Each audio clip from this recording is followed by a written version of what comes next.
ધોરણ 12 આર્ટ્સ ભૂગોળ વિષયની અંદર પાઠ ચોથો આપણે શરૂ કરીએ. માનવીની તૃતીય, ચતુર્થક અને પંચમ પ્રવૃત્તિ.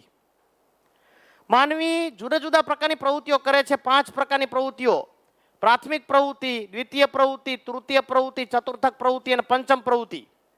આવા પ્રકારની પ્રવૃત્તિની અંદર પ્રાથમિક પ્રવૃત્તિ અને દ્વિતીય પ્રવૃત્તિ આપણે ત્રીજા પાઠની અંદર અભ્યાસ કર્યો, એટલે કે ભણ્યા.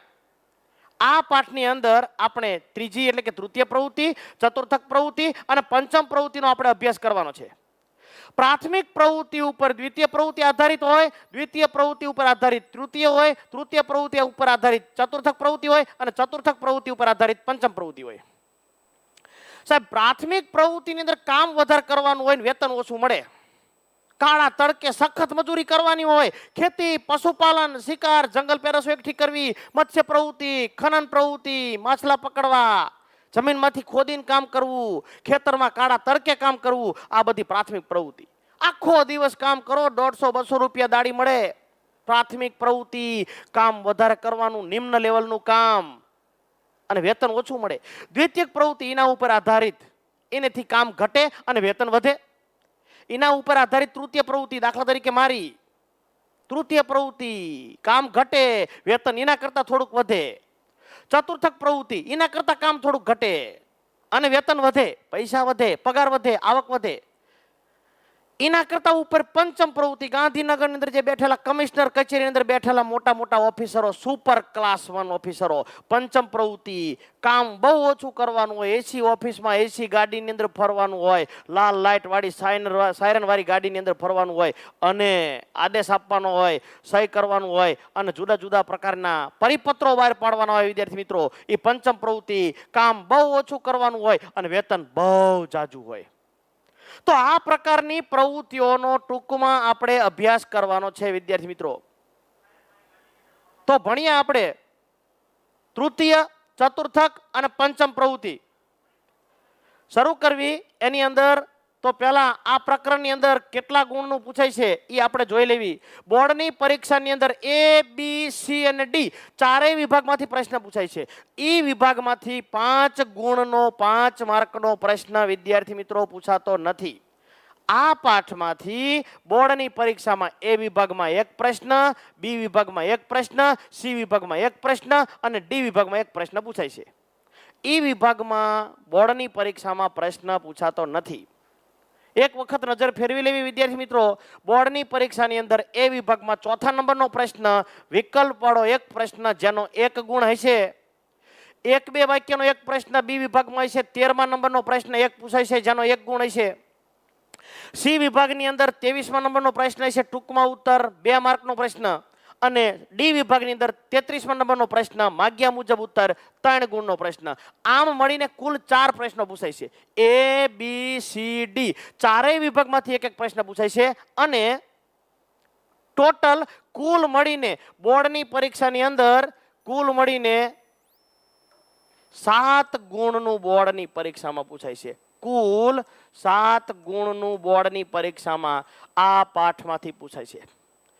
શરૂ કરીએ વિદ્યાર્થી મિત્રો નાનકડો એવો પાઠ, માનવીની તૃતીય, ચતુર્થક અને પંચમ પ્રવૃત્તિ. શરૂ કરીએ. આપણા પરિવારની અંદર કોઈ માંદું પડે, તાવ, શરદી, ઉધરસ, ઉલટી, ઝાડા કે ગમે એવો પ્રકારનો રોગ થાય અને આપણે ડોક્ટર પાસે જઈએ છીએ. ડોક્ટર જે છે આપણને આપણી સારવાર કરે છે, આપણને દવા આપે છે, એના બદલામાં પૈસા લે છે.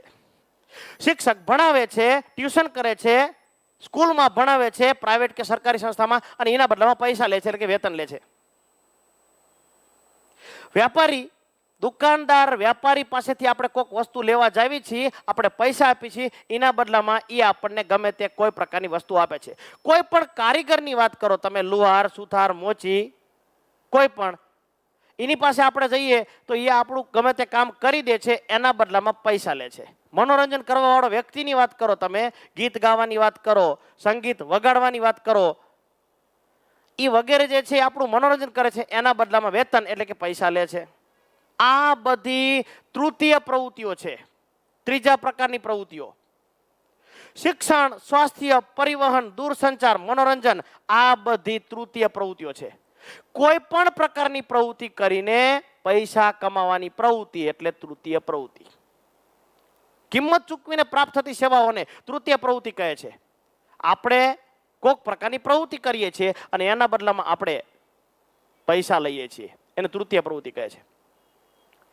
તમારા પપ્પા, વિચાર કરો વિદ્યાર્થી મિત્રો, તમારા બધાના પપ્પા, તમારા કાકા, તમારા મોટા ભાઈ વગેરે કંઈક ને કંઈક પ્રવૃત્તિ કરે છે. કોઈક શિક્ષક છે, કોઈક વકીલ છે, કોઈક ડોક્ટર છે, કોઈક એન્જિનિયર છે, કોઈ સુથાર છે, સુથારી કામ કરે છે, કોઈ દુકાનદાર છે, કોઈ વસ્તુ વેચે છે, કોઈ જાહેરાત કરે છે, કોઈ નાની એવી સંસ્થાની અંદર નોકરી કરે છે. તો એ કંઈક ને કંઈક કામ કરે છે. એ કામ કરવાના બદલામાં કંઈક પૈસા લે છે, વેતન લે છે, એને તૃતીય પ્રવૃત્તિ તરીકે ઓળખવામાં આવે છે. તો વ્યાખ્યા જોઈએ વિદ્યાર્થી મિત્રો, તૃતીય પ્રવૃત્તિ કોને કહેવાય? બે વ્યાખ્યા છે. એક વ્યાખ્યા તમે પાકી કરી શકો છો. માનવીને આપી શકાય તેવી સેવાઓને તૃતીય પ્રવૃત્તિ કહે છે. એક ગુણનો પ્રશ્ન છે. એક ગુણનો પ્રશ્ન. માનવીને આપી શકાય તેવી સેવાઓને તૃતીયક પ્રવૃત્તિ અથવા તૃતીય પ્રવૃત્તિ કહે છે. હું વિદ્યાર્થીઓને શિક્ષણ આપું છું, શિક્ષણ આપવાના બદલામાં હું પગાર લઉં છું અથવા ટ્યુશનની ફી લઉં છું. ડોક્ટર દર્દીના દર્દને દૂર કરે છે અને એના બદલામાં પૈસા લે છે. સુથાર જે છે એ કોઈ વ્યક્તિને એના મકાનની અંદર ફર્નિચર કરી દે છે અને એના બદલામાં પૈસા લે છે. વેપારી કોઈ વસ્તુ જે છે એ કોઈ વ્યક્તિને વેચે છે અને એના બદલામાં પૈસા લે છે. આને તૃતીય પ્રવૃત્તિ તરીકે ઓળખવામાં આવે છે. શિક્ષણ, સ્વાસ્થ્ય, પરિવહન, દૂરસંચાર, વ્યાપાર, મનોરંજન, આ બધા પ્રકારની પ્રવૃત્તિ એ તૃતીય પ્રવૃત્તિ છે. ટૂંકમાં કહીએ તો ગમે તે વ્યક્તિને કોઈ પ્રકારની સેવા આપવાની અને સેવા આપવાના બદલામાં કંઈક ને કંઈક જે છે એ વેતન પ્રાપ્ત કરવાની પ્રવૃત્તિને તૃતીય પ્રવૃત્તિ તરીકે ઓળખવામાં આવે છે. આવા પ્રકારની પ્રવૃત્તિઓ ઘણી બધી છે. તૃતીય પ્રવૃત્તિઓ કઈ કઈ છે? બે ગુણનો પ્રશ્ન પૂછાય વિદ્યાર્થી મિત્રો, એક વ્યાખ્યા અને ઉદાહરણ આપવાનું છે. શિક્ષણ, સ્વાસ્થ્ય, પરિવહન, દૂરસંચાર, વ્યાપાર, મનોરંજન, આ બધી તૃતીય પ્રવૃત્તિઓ છે. વાત કરવી આપણે સ્વાસ્થ્યની, તો ડોક્ટર જે છે એ દર્દીના સ્વાસ્થ્યની કાળજી રાખે છે ને એના બદલામાં પૈસા લે છે, વેતન લે છે. એ કંઈક કામ કરે છે, સેવા આપે છે, સ્વાસ્થ્યની સેવા આપે છે, હેલ્થ સાચવવાની.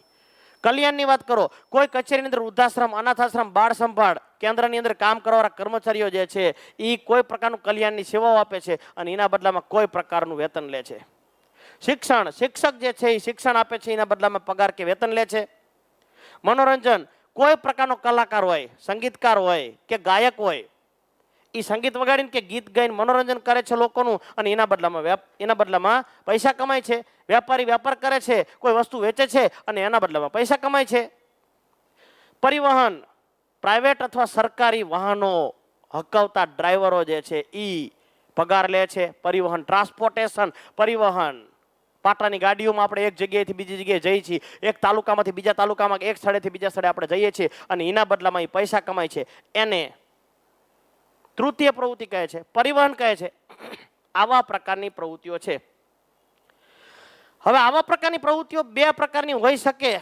એક, એમાંથી કઈક વસ્તુનું ઉત્પાદન થતું હોય, ભૌતિક વસ્તુનું ઉત્પાદન થતું હોય, અને ક્યારેક ભૌતિક વસ્તુનું ઉત્પાદન થતું નથી, પણ આવા પ્રકારની પ્રવૃત્તિને અપ્રત્યક્ષ રૂપમાં જોઈ શકાય.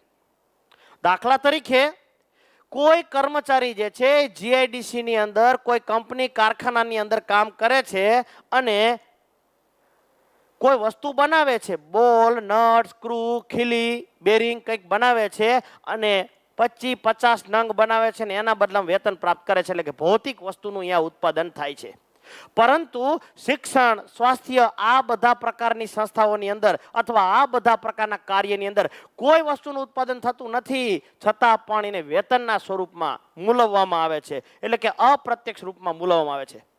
કોઈ ચોક્કસ વસ્તુનું ઉત્પાદન થતું નથી અને તેને ધ્યાનમાં રાખીને આપણે કોઈ પ્રકારની પ્રવૃત્તિઓ આપણે કરીએ છીએ. ટૂંકમાં કહીએ તો માનવીની તૃતીય પ્રવૃત્તિમાંથી કેટલીક પ્રવૃત્તિઓ એવી હોય કે જેમાં કંઈક ઉત્પાદન થાય છે, અમુક પ્રવૃત્તિઓ એવી હોય છે કે જેમાં કઈ વસ્તુનું ઉત્પાદન થતું નથી.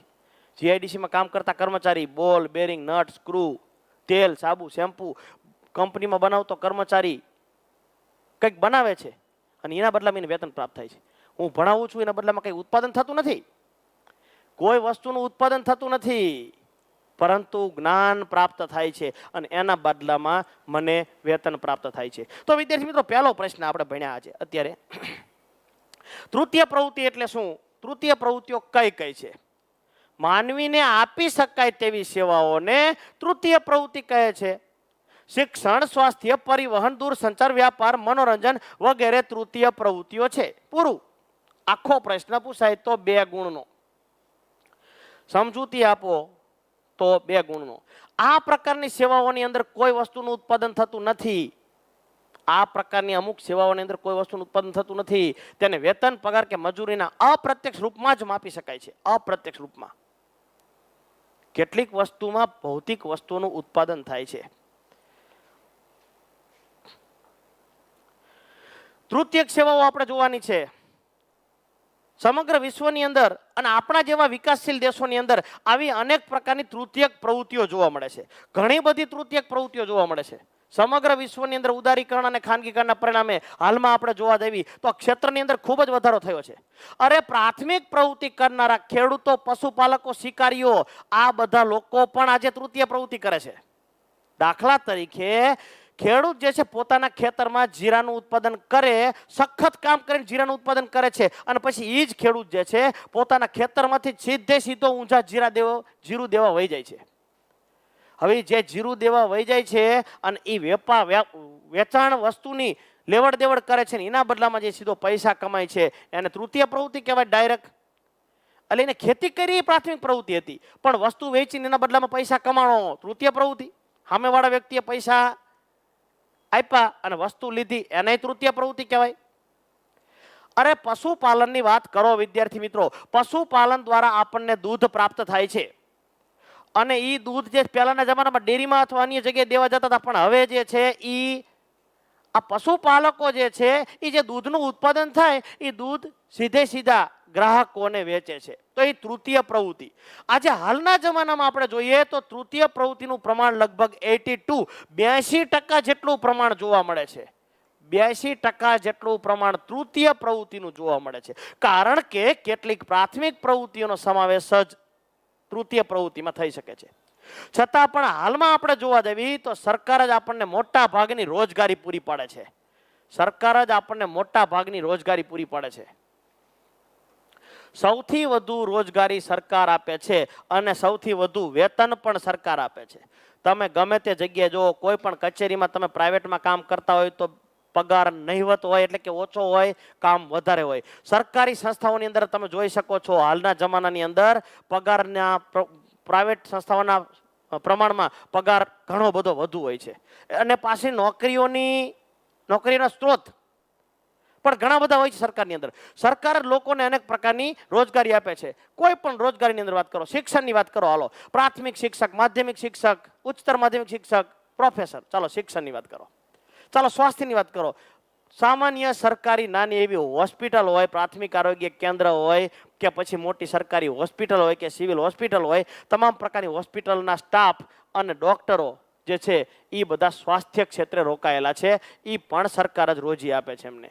શિક્ષણ, સ્વાસ્થ્ય, પરિવહનની વાત કરો, ટ્રેનના ડ્રાઈવરની વાત કરો કે પછી જુદા જુદા પ્રકારની બસોની અંદર જમીન માર્ગ ઉપર ચાલનારી બધી બસોમાં ડ્રાઈવર, કંડક્ટર બધા એ રોજગારી સરકાર જ આપે છે.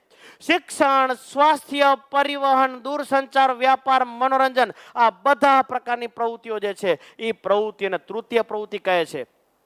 આ બધી પ્રવૃત્તિની અંદર મોટા ભાગની પ્રવૃત્તિઓ જે છે એ સરકારી સંસ્થાના કર્મચારીઓ દ્વારા જ આવા પ્રકારની વસ્તુ કરવામાં આવે છે, આવા પ્રકારની નોકરી કરવામાં આવતી હોય છે.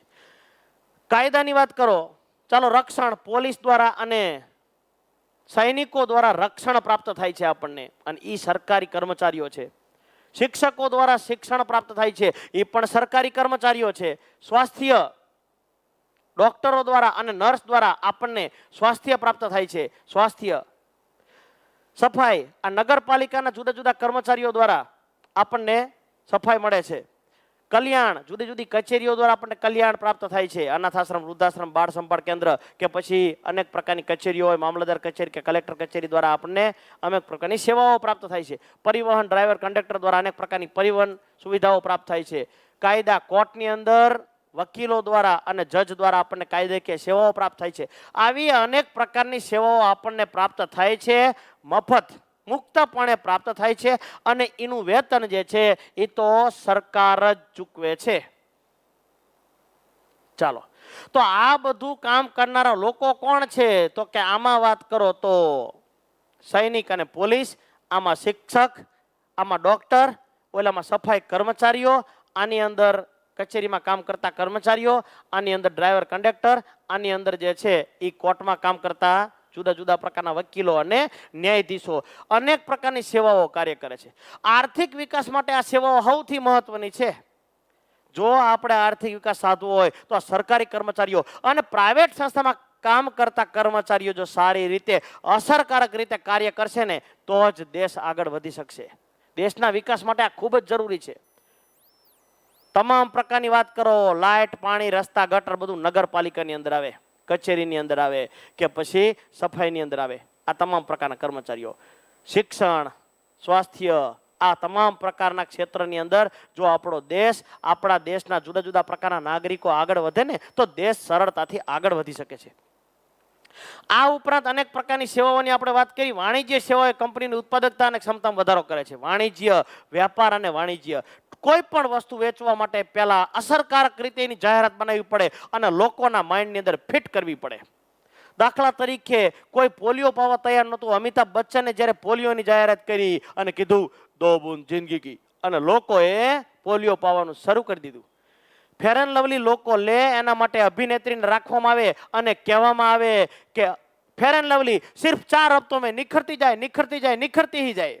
આ રીતે અભિનેત્રીઓ દ્વારા જાહેરાત કરવામાં આવે અને લોકોને વસ્તુ લેવા માટે, ખરીદી કરવા માટે પ્રેરિત કરવામાં આવે કે પ્રોત્સાહિત કરવામાં આવે છે.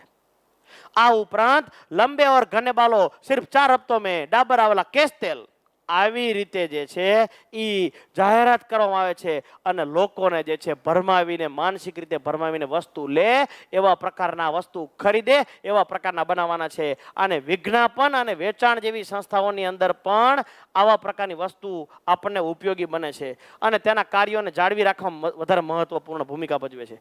કેટલીક નોકરીઓ તો એવી હોય છે કે વધુ વેતનવાળી હોય છે, કોઈને કોઈ સ્વરૂપે માહિતી સંગ્રહ પ્રક્રિયા અને પ્રસારણથી જોડાયેલી હોય છે. અમુક પ્રકારનું પ્રસારણ કરવાનું હોય છે, વધુ વેતનવાળી હોય છે. આ અભિનેતાઓ, અભિનેત્રીઓ કોઈ પણ વસ્તુની જ્યારે જાહેરાત કરે છે ને ત્યારે જાહેરાત કરવાના ભાવ લાખોમાં હોય છે. લક્ષ સાબુની વાત કરો કે સંતૂર સાબુની વાત કરો, ફેર એન્ડ લવલીની વાત કરવામાં આવે કે પછી નવરત્ન ઠંડા ઠંડા કુલ તેલની વાત કરવામાં આવે, આ બધા વસ્તુને વેચવા માટે જુદા જુદા અભિનેતાઓ, અભિનેત્રીઓ, ખેલાડીઓ અને રમતવીરો જે રાખવામાં આવે છે એના બદલાની અંદર જાહેરાત કરવાની અંદર આ લોકો બહુ મોટું કે વધારે પડતું વેતન લે છે. ઊંચું વેતન લે છે, જાહેરાત કરવાના પૈસા લે છે. વધુ વેતનવાળી કેટલીક નોકરીઓ એવી હોય છે કે કોઈને કોઈ પ્રકારે માહિતી સંગ્રહ કે પ્રસારણ સાથે સંકળાયેલી હોય છે અથવા જોડાયેલી હોય છે. અને પાછા ચેનલની ઉપર જે જુદા જુદા પ્રકારની જાહેરાતો જે કરવામાં આવે એ ચેનલના ભાવ પણ સેકન્ડ પ્રમાણે હોય છે. 10 સેકન્ડની જાહેરાત હોય તો લાખોમાં ભાવ હોય, એક સેકન્ડના ભાવ લાખોમાં હોય છે, જે તે ચેનલની અંદર પ્રસારિત કરવાના ભાવ. અને પાછા એમાંય દિવસની અંદર સમયગાળા હોય, એમાં દિવસમાં સમયગાળા હોય કે આ સમયે જે છે એ જાહેરાત આવતી હોય એના ભાવ પાછા સૌથી વધુ હોય. રાતે 9 થી 10 ના સમયગાળાની અંદર જે એડવર્ટાઈઝ આવતી હોય, જે સિરિયલની અંદર જે ફિલ્મોમાં એડવર્ટાઈઝ આવતી હોય ને જે તે ચેનલમાં, એના ભાવ સૌથી વધુ હોય. શું કામ? તો કે સાહેબ લોકો સાંજે જે છે 8 વાગ્યા પછી એટલે કે 9 વાગે જમીન ફ્રેશ બ્રેશ થઈને રેડી થઈ ગયા હોય, જમીન અને જે કામ કરવાના હોય કામમાંથી પરવારીને ફ્રી થઈ ગયા હોય અને રિમોટ લઈને સોફા ઉપર બેસી ગયા હોય, જેથી વધારે લોકો જાહેરાત જોઈશે, વધારે લોકોના કાન સુધી આપણી વસ્તુ, પ્રોડક્ટ જશે અને લોકો ખરીદી કરવા માટે તત્પર થશે. એટલા માટે જ્યારે નવરાશનો સમય હોય, ફુરસદનો સમય હોય ત્યારે વધારે લોકો જાહેરાત જોવે છે અને વધારે લોકો ખરીદી કરવા માટે આકર્ષાય છે. તો આ વિજ્ઞાપન અને વેચાણ સાથે સંકળાયેલી કેટલીક સંસ્થાઓ પણ તૃતીય પ્રવૃત્તિમાં આવે. જોઈએ આપણે આવી કેટલીક તૃતીય પ્રવૃત્તિઓ જે છે એ આપણે ભણવાની છે. એની અંદર પહેલી ભણવી આપણે વ્યાપાર વિષયક સેવાઓ. 3 ગુણનો પ્રશ્ન પૂછાય વિદ્યાર્થી મિત્રો, 3 ગુણનો પ્રશ્ન પૂછાય કે તૃતીય પ્રવૃત્તિના સેવાના મુખ્ય વિભાગો જણાવી, ગમે તે 1 કે 2 સેવાઓ જણાવો. અથવા આખો પ્રશ્ન પૂછાઈ શકે, ટૂંકમાં જવાબ દેવાના હોય કે તૃતીય પ્રવૃત્તિના સેવાના મુખ્ય વિભાગો ટૂંકમાં સમજાવો. તો અહીંયા આપણે 7 કે 8 વિભાગો ટૂંકમાં જોવાના છે. બધા વિભાગોને શોર્ટમાં 2 વાક્યો દ્વારા તમારે દર્શાવવાના હોય. ટૂંકમાં કેવી તો ડી વિભાગ એટલે લગભગ 80 શબ્દોમાં આપણે ઉત્તર દેવાનો હોય. ઈ વિભાગ એટલે 120 શબ્દોમાં ઉત્તર દેવાનો હોય. તો આ સરળતાથી 80 શબ્દોમાં તમે દઈ શકો. ચાલો, વ્યાપાર વિષયક સેવાઓ. વ્યાપારની અંદર ખરીદ અને વેચાણ બંનેની પ્રક્રિયા થાય છે. વસ્તુ લેવાની અને વસ્તુ વેચવાની. વ્યાપારની અંદર ખરીદવાની અને વેચવાની બંને પ્રકારની પ્રક્રિયા થાય છે. ઓછા પૈસામાં આપણે વસ્તુ લાવી અને એ વસ્તુ આપણે વધારે વેચવાની. કોઈ દુકાનદાર અથવા સ્ટેશનરી દુકાનવાળો વ્યક્તિ છે, એ 4 રૂપિયાની પેન લાવે છે અને 5 રૂપિયાની પેન વેચે છે. ચોપડાની વાત કરો, ફૂલ સ્કેપની વાત કરો, 20 રૂપિયાનો ફૂલ સ્કેપ લાવે છે અને 25 કે 30 રૂપિયાનો ફૂલ સ્કેપ આપે છે, એટલે કે વેચે છે. આ પ્રકારનો ફૂલ સ્કેપ લેવામાં અને વેચવાની અંદર તે નફો પ્રાપ્ત કરવાનો મુખ્ય હેતુ હોય છે. વેચાણનો મુખ્ય હેતુ નફો પ્રાપ્ત કરવાનો હોય છે. મુખ્ય હેતુ આર્થિક લાભ મેળવવાનો હોય છે. આર્થિક લાભ એટલે કે નફો પ્રાપ્ત કરવાનો હોય છે. વ્યાપારમાં ખરીદ અને વેચાણ બંને પ્રક્રિયા થાય છે. વસ્તુ ખરીદવાની અને વેચવાની. જેટલા પૈસા મેં ખરીદી છે એના કરતા વધુ પૈસા ઉમેરીને વેચું, મને નફો પ્રાપ્ત થાય. નફો પ્રાપ્ત કરવાનો મારો મુખ્ય ઉદ્દેશ છે. કોઈ પણ વેપારી હોય, ગમે તે વસ્તુ વેચતો હોય, એનો મુખ્ય હેતુ તો નફો પ્રાપ્ત કરવાનો જ હોય. વેચાણમાં એટલે કે વેચાણમાં ખરીદ અને વેચાણની મુખ્ય પ્રક્રિયા થાય છે. અહીં આ સેવાનો મુખ્ય હેતુ નફો પ્રાપ્ત કરવાનો છે. અને આ પ્રકારના વ્યાપારિક કેન્દ્રો ક્યાં હોય? નાના એવા ગામડાની અંદર નાની એવી દુકાન હોય, જનરલ સ્ટોર હોય, ગુલ્ફીની કાતે ઠંડા પીણાની દુકાન હોય, પાનનો ગલ્લો હોય. ગ્રામ્ય વિસ્તારના પણ ખરીદ કેન્દ્રો હોઈ શકે, નગરની અંદર પણ ખરીદ કેન્દ્રો હોઈ શકે અને મોટા શહેરોની અંદર પણ ખરીદ કેન્દ્રો હોઈ શકે. અહીં 2 લખ્યા છે. ગામડાની અંદર પણ આવા પ્રકારના વ્યાપાર કેન્દ્રો હોય, નગરની અંદર પણ બજાર કેન્દ્રો હોય અને મોટા શહેરોની અંદર પણ વ્યાપારિક કેન્દ્રો હોય. જે વસ્તુ બનતી હોય, દાખલા તરીકે બાલાજી વેફર જે છે એ હોય કે પછી પાર્લેજી બિસ્કિટનું પડીકું હોય, એટલે કે પાર્લેજી બિસ્કિટ હોય, બાલાજી વેફર હોય કે પાણીના પાઉચ હોય કે કિનલેની પાણીની બોટલ હોય, એ આખા જિલ્લાનો એક મુખ્ય એજન્ટ હોય, એ આખો ડીલર હોય. ત્યાં બધી વસ્તુ એના નેતૃત્વ હેઠળ બધી ઉતરતી હોય ને ત્યાંથી બધી જગ્યાએ દુકાને બધી જગ્યાએ ફેલાતી હોય. પાર્લેજી બિસ્કિટ હોય કે પછી બાલાજી વેફર હોય, એક જગ્યાએ જિલ્લામાં આવતી હોય, એનો એજન્ટ હોય, એનો ડીલર હોય અને એ જે છે એ બધી જગ્યાએ પહોંચાડતો હોય. તો એને એ સિટી લેવલે હોય. ત્યાંથી જે છે એ નગરની અંદર આવે, નગરની અંદરથી ગામડે દુકાને બધી જગ્યાએ પહોંચતી હોય છે.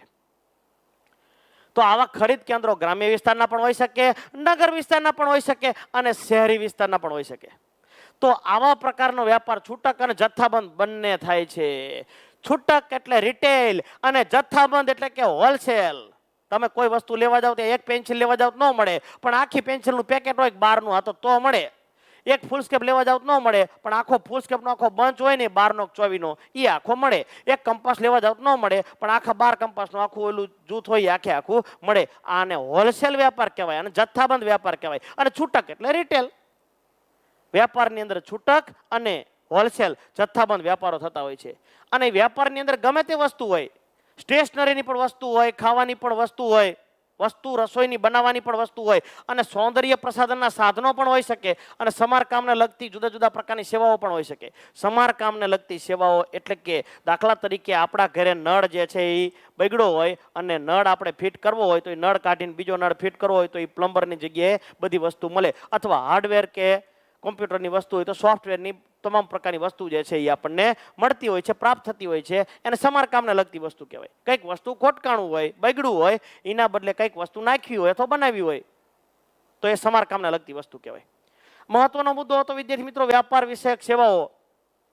વ્યાપારની અંદર ખરીદ અને વેચાણ બંને પ્રક્રિયા થતી હોય છે. વ્યાપારનો મુખ્ય હેતુ નફો પ્રાપ્ત કરવાનો હોય છે.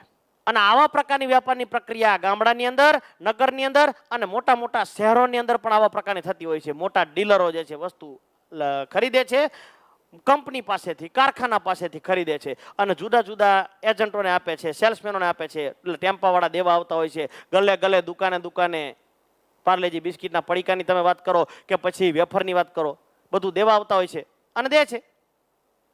અને તમામ જગ્યાએ ગ્રામ્ય વિસ્તારના ખૂણે સુધી પહોંચાડતા હોય છે.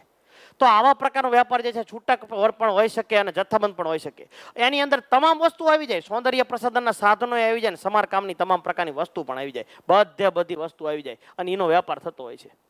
આ વેચવાની વસ્તુ થઈ વિદ્યાર્થી મિત્રો.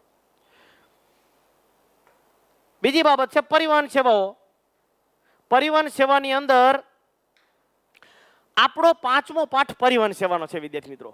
માનવી કે ચીજ વસ્તુની એક સ્થળેથી બીજા સ્થળે થતી હેરફેરને પરિવહન તરીકે ઓળખવામાં આવે છે. એક જગ્યાએથી બીજી જગ્યાએ વસ્તુ લઈ જવામાં આવે એને પરિવહન તરીકે ઓળખવામાં આવે છે. દાખલા તરીકે મારું મકાન બને છે તો મારે બીજા શહેરમાંથી, બીજા તાલુકામાંથી, બાજુના ગામમાંથી મારે રેતી લાવી છે, કપચી લાવી છે, ઈંટો લાવી છે, ટાઇલ્સ કે લાદી લાવી છે, તો એને પરિવહન તરીકે ઓળખવામાં આવે છે. પરિવહન બે વસ્તુનું થાય, એક તો કાચા માલનું થાય એટલે કે જુદા જુદા પ્રકારના વસ્તુનું થાય, અથવા માનવીનું પરિવહન થાય. ચાલો, બસની અંદર એક તાલુકામાંથી બીજા તાલુકામાં, તો એક જિલ્લામાંથી બીજા જિલ્લામાં, એક ગામમાંથી બીજા ગામમાં બસની અંદર પોતાના પ્રાઇવેટ વાહનની અંદર જે મુસાફરી કરતા હોય એને પરિવહન તરીકે ઓળખવામાં આવે છે. પરિવહન બે વસ્તુનું થાય છે, આ માલગાડી હોય ઈ અને એક પેસેન્જર ગાડી. પેસેન્જર ગાડીમાં મુસાફરોનું વહન થાય છે, મુસાફરોનું પરિવહન થાય છે. અને માલગાડીની અંદર જુદા જુદા પ્રકારના કોઈ પણ માલ સામાન હોય, અંદર કપચી પણ હોઈ શકે, રેતી પણ હોઈ શકે, પેટ્રોલિયમ પેદાશો પણ હોઈ શકે, કપચી પણ હોઈ શકે, ગમે તે વસ્તુ છે એનું એક જગ્યાએથી બીજી જગ્યાએ હેરફેર થાય એટલે કે પરિવહન થાય છે. આવા પ્રકારના પરિવહનના માર્ગો આપણે ભણવાના છે 5મા પાઠની અંદર. પરિવહનના માર્ગો જે છે ને એ પરિવહનના માર્ગો છે સડક માર્ગ આવે એટલે કે પહેલું આવે જમીન માર્ગ, પછી આવે જળ માર્ગ, જમીન માર્ગ આવે, જળ માર્ગ આવે. અહીંયા આપણે લખવી વિદ્યાર્થી મિત્રો પરિવહન જે છે એ પરિવહનના માર્ગો. ચાલો, પરિવહનના માર્ગો. હવે પરિવહનના માર્ગો જે છે ને એમાં 5 પ્રકારના પરિવહનના માર્ગો આવે. દાખલા તરીકે આ પરિવહનના માર્ગો, એમાં અહીંયા જમીન માર્ગ આવે, જમીન માર્ગ. બીજું છે જળ માર્ગ, ત્રીજું છે હવાઈ માર્ગ, રોપવે એટલે કે રજ્જુ માર્ગ, રોપવે એને કહેવાય રજ્જુ માર્ગ. અને 5મું છે પાઇપલાઇન. 5 પ્રકારનું પરિવહન થાય છે. રેલવે અને પાકી સડકો પર જે પરિવહન થાય છે એ જમીન માર્ગ છે. દરિયાની અંદર સ્ટીમર, આગબોટ દ્વારા જે પરિવહન થાય છે જળ માર્ગ છે. પાણીની અંદર હવાઈ માર્ગ પ્લેન દ્વારા, રોપવે રજ્જુ માર્ગ. સાપુતારાની અંદર વાત કરો, પાવાગઢની અંદર વાત કરો, અને હવે તો જુનાગઢની અંદર પણ આવા પ્રકારની લિફ્ટ રજ્જુ માર્ગ જોવા મળે છે. અને પાઇપલાઇન તરલ વસ્તુઓ, પાણીની વસ્તુઓ, પેટ્રોલિયમ પેદાશો વગેરેનું એક જગ્યાએથી બીજી જગ્યાએ પરિવહન કરવા માટે પાઇપલાઇન વપરાય છે.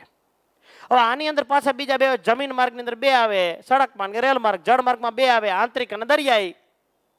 દેશની અંદર જે પરિવહન થાય ને સાહેબ, આપણા દેશની અંદર જે પરિવહન થાય, કોઈ નદી ઉપર, કોઈ સરોવર કે તળાવમાં એક જગ્યાએથી બીજી જગ્યાએ જે બોટ જતી હોય, હોડી જતી હોય, એને આંતરિક જળમાર્ગ કહેવાય. અને આંતરરાષ્ટ્રીય જળમાર્ગ એટલે એક દેશમાંથી બીજા દેશમાં, ભારતમાંથી ઓસ્ટ્રેલિયા જે સ્ટીમર જતું હોય એને આંતરરાષ્ટ્રીય જળમાર્ગ કહેવાય. હવાઈ માર્ગની અંદર પણ આંતરિક અને આંતરરાષ્ટ્રીય, રાજકોટથી અમદાવાદ અથવા મુંબઈથી દિલ્હી જે પ્લેન જતું હોય ને એને આંતરિક હવાઈ માર્ગ કહેવાય, આંતરિક. અને આપણા દેશમાંથી બીજા દેશની અંદર પ્લેન જતું હોય ને એને આંતરરાષ્ટ્રીય પરિવહન તરીકે ઓળખવામાં આવે છે, આંતરરાષ્ટ્રીય વેપાર. આવી રીતે પરિવહનના માર્ગો 5 છે: જમીન માર્ગ, જળ માર્ગ, હવાઈ માર્ગ, રોપવે અને પાઇપલાઇન. આ માર્ગ દ્વારા ભૌતિક વસ્તુનું પણ પરિવહન થતું હોય છે, કાચા માલનું એક જગ્યાએથી બીજી જગ્યાએ લઈ જવા માટે. અને બીજું માનવીઓનું પણ પરિવહન થતું હોય છે. પાકી સડકો દ્વારા પરિવહન શક્ય બને છે. આવા પ્રકારના આંતરિક અને આંતરરાષ્ટ્રીય તમામ પ્રકારના માર્ગો જોવા મળે છે 5મા પાઠની અંદર. વિદ્યાર્થી મિત્રો, આની આપણે ચર્ચા કરવાની છે. ફરી વખત આપણે જોઈ લઈએ વિદ્યાર્થી મિત્રો પરિવહન સેવાઓ. માનવી કે ચીજ વસ્તુઓની એક સ્થળેથી બીજા સ્થળે થતી હેરફેરને પરિવહન તરીકે ઓળખવામાં આવે છે. પરિવહનના માધ્યમો 5 છે: જમીન માર્ગ, જળ માર્ગ, હવાઈ માર્ગ, રોપવે એટલે કે રજ્જુ માર્ગ અને પાઇપલાઇન. હવાઈ માર્ગ, જમીન માર્ગની અંદર 2 આવે, સડક માર્ગ અને રેલ માર્ગ. જળ માર્ગની અંદર 2 આવે, આંતરિક અને દરિયાઈ. અને હવાઈ માર્ગની અંદર પણ 2 આવે, આંતરિક અને આંતરરાષ્ટ્રીય. આ બધા પરિવહનના માર્ગો દ્વારા માનવીઓનું અને કાચા માલનું અથવા કોઈ પણ વસ્તુઓનું એક જગ્યાએથી બીજી જગ્યાએ પરિવહન થતું હોય છે. આ પરિવહન છે. ચાલો, સંચારની સેવાઓ કહેવાય. આપણે જે માહિતી બીજાને આપણે આપવી એને સંચાર તરીકે ઓળખવામાં આવે છે. સંચાર. હું તમને અત્યારે કંઈક માહિતી આપી રહ્યો છું, ભણાવી રહ્યો છું, એને પણ સંચાર કહેવાય. બે વ્યક્તિ વાતચીત કરતા હોય એને પણ સંચાર કહેવાય, એને પ્રત્યાયન કહેવાય, એને કમ્યુનિકેશન કહેવાય. ફોનમાં વાતચીત કરતા હોય અથવા રૂબરૂ વાતચીત કરતા હોય તો પણ એને પ્રત્યાયન કહેવાય. શિક્ષક ક્લાસની અંદર પીરિયડ લેતા હોય એને પણ એક પ્રકારનો સંચાર કહેવાય. આપણે સમાચાર જોતા હોય એને પણ એક પ્રકારનો સંચાર કહેવાય. શબ્દો, સંકેતો, માહિતી એક વ્યક્તિ મોકલે છે અને સામેવાળા વ્યક્તિઓ ઝીલે છે એને સંચાર કહેવાય, પ્રત્યાયન કહેવાય. સંચાર એટલે સંકેતો કે સંદેશોને મોકલવાની કે ઝીલવાની પ્રક્રિયાને પ્રત્યાયન તરીકે ઓળખવામાં આવે છે. સંદેશો કે વિચારોને આપલે કરવાની સેવાઓ સંચારની અંદર થાય છે. સંચાર એ બે વ્યક્તિ વચ્ચેની એક એવી પ્રક્રિયા છે જેમાં એક વ્યક્તિ માહિતી આપતો હોય ને બીજા વ્યક્તિઓ માહિતી ઝીલતા હોય. એક વ્યક્તિ બોલતો હોય ને બીજા સાંભળતા હોય. એક વ્યક્તિ જે છે સમાચાર બોલતો હોય ને બીજા સાંભળતા હોય. ફોનની અંદર એક વ્યક્તિ માહિતી આપતો હોય ને બીજો વ્યક્તિ સામે સાંભળતો હોય. આને સંચાર કહેવાય. પ્રત્યાયન એ બે વ્યક્તિ વચ્ચેની એક એવી પ્રક્રિયા છે કે જેમાં એક વ્યક્તિ દ્વારા બીજી વ્યક્તિ સુધી અર્થ કે વિચારનું સંક્રમણ થતું હોય. આવા પ્રકારનું સંક્રમણ રેડિયો, ટેલિવિઝન, છાપું, સમાચાર પત્રો, પુસ્તકો, magazine, hoarding, fax, banner, WhatsApp, Facebook, Twitter, Google, Instagram વગેરે દ્વારા એક જગ્યાએથી બીજી જગ્યાએ માહિતી મોકલવામાં આવતી હોય છે. તમે તમારા મિત્રને વોટ્સએપ કરો છો કે ફેસબુકની અંદર માહિતી સેન્ડ કરો છો, મોકલો છો, એ બધું સંચાર કહેવાય, બધું પ્રત્યાયન કહેવાય. ટૂંકમાં ગમે તે રીતે આપણે માહિતી મોકલીએ છીએ અને સામેવાળા વ્યક્તિને માહિતી મળે છે, સામેવાળો વ્યક્તિ આપણને માહિતી મોકલે છે, આપણને મળે છે, આને એક પ્રકારનો સંચાર તરીકે ઓળખવામાં આવે છે. હાલના જમાનાની અંદર મોબાઈલ, ફેસબુક, વોટ્સએપ, ઇન્ટરનેટ આ બધાનો જમાનો થઈ ગયો છે. એક જમાનો હતો આજથી 20 વર્ષ પહેલા જમાનો હતો ટપાલનો. આપણે કોઈ પણ પ્રકારની માહિતી મોકલવાની હોય ત્યારે પહેલા જે છે ટપાલ દ્વારા આવા પ્રકારની માહિતી મોકલવામાં આવતી હતી. પહેલા તો જો કે આવા પ્રકારના પક્ષીઓ હતા, માહિતી મોકલવા માટે પક્ષીઓના ગળે ચિઠ્ઠી લગાડી દેવાની, પક્ષી ઉડીને હામા પક્ષી વયું જાય અને આપણે માહિતી આપણે આપતા હોય છે. કબૂતર જા જા જા, પહેલી ચિઠ્ઠી સાજન કો દિયા. પહેલા આવા પ્રકારની સ્થિતિ હતી. કબૂતર જે છે એક જગ્યાએથી બીજી જગ્યાએ વહી જતું માહિતી દેવા માટે. ગામમાં કોઈ સમાચાર મોકલવાના હોય, હારો એનો પ્રસંગ બન્યો હોય, કોઈ જગ્યાએ આગ લાગી હોય કે આતે ગમે એવો કંઈક પ્રસંગ હોય તો તડઘાયો ઢોલ વગાડવાનો, ઢીંચો ઢીંચો ઢીંચો ઢીંચો ઢીંચો ઢોલ વગાડવાનો. જેથી ઢોલ વાગવા માંડે એટલે બધા લોકો તાત્કાલિક જ્યાં ઢોલ વાગતો હોય ભેગા થઈ જાય, જેથી માહિતી મળે. આ ફોનની સગવડ તો એ વખતે હતી નહીં સાહેબ, પછી 50-100 વર્ષ પહેલા. તો તડઘાયો ઢોલ કહેવાય એને. એ ઢોલ વગાડવામાં આવે એટલે માહિતી જે છે એ લોકો સુધી પહોંચી જાય. કેટલીક જગ્યાએ ઊંચા સ્થળ ઉપર જે છે ઝંડો ફરકાવવાનો, જેથી ખબર પડે કે અહીંયા કોઈ મુશ્કેલી, ચાલો અહીંયા પહોંચવાનું. કાં તો ધુમાડાના સંકેત દ્વારા ધુમાડો કરવાનો, ધુમાડો નીકળતો કંઈક થયું છે, ચાલો અહીંયા આપણે જઈએ. કયામત ફિલ્મની અંદર જ્યારે વિજય પ્રાપ્ત કર્યો હતો ત્યારે ઝંડો ફરકાવીને પછી સંદેશો આપ્યો હતો. આવી તો અનેક પ્રકારની ઘટનાઓ છે કે જે ઘટનાઓ telephone, WhatsApp, Facebook, Twitter, internet આવા પ્રકારની વસ્તુ નહોતી, છતાં સંદેશો તો આપણા સુધી પહોંચતો જ તો. 1979 ની અંદર મોરબીની અંદર મચ્છુ નદીમાં પૂર જ્યારે આવ્યું હતું ત્યારે ગુજરાતના લોકોને ખબર નહોતી. ત્યારે અમેરિકાથી ઓલો ટ્રીન ફોન હતો, અમેરિકાથી ફોન આવ્યો હતો અને કીધું હતું કે ભાઈ તમારો ગુજરાતનો કોઈ એક વિસ્તાર પાણીથી તરબોળ થઈ રહ્યો છે.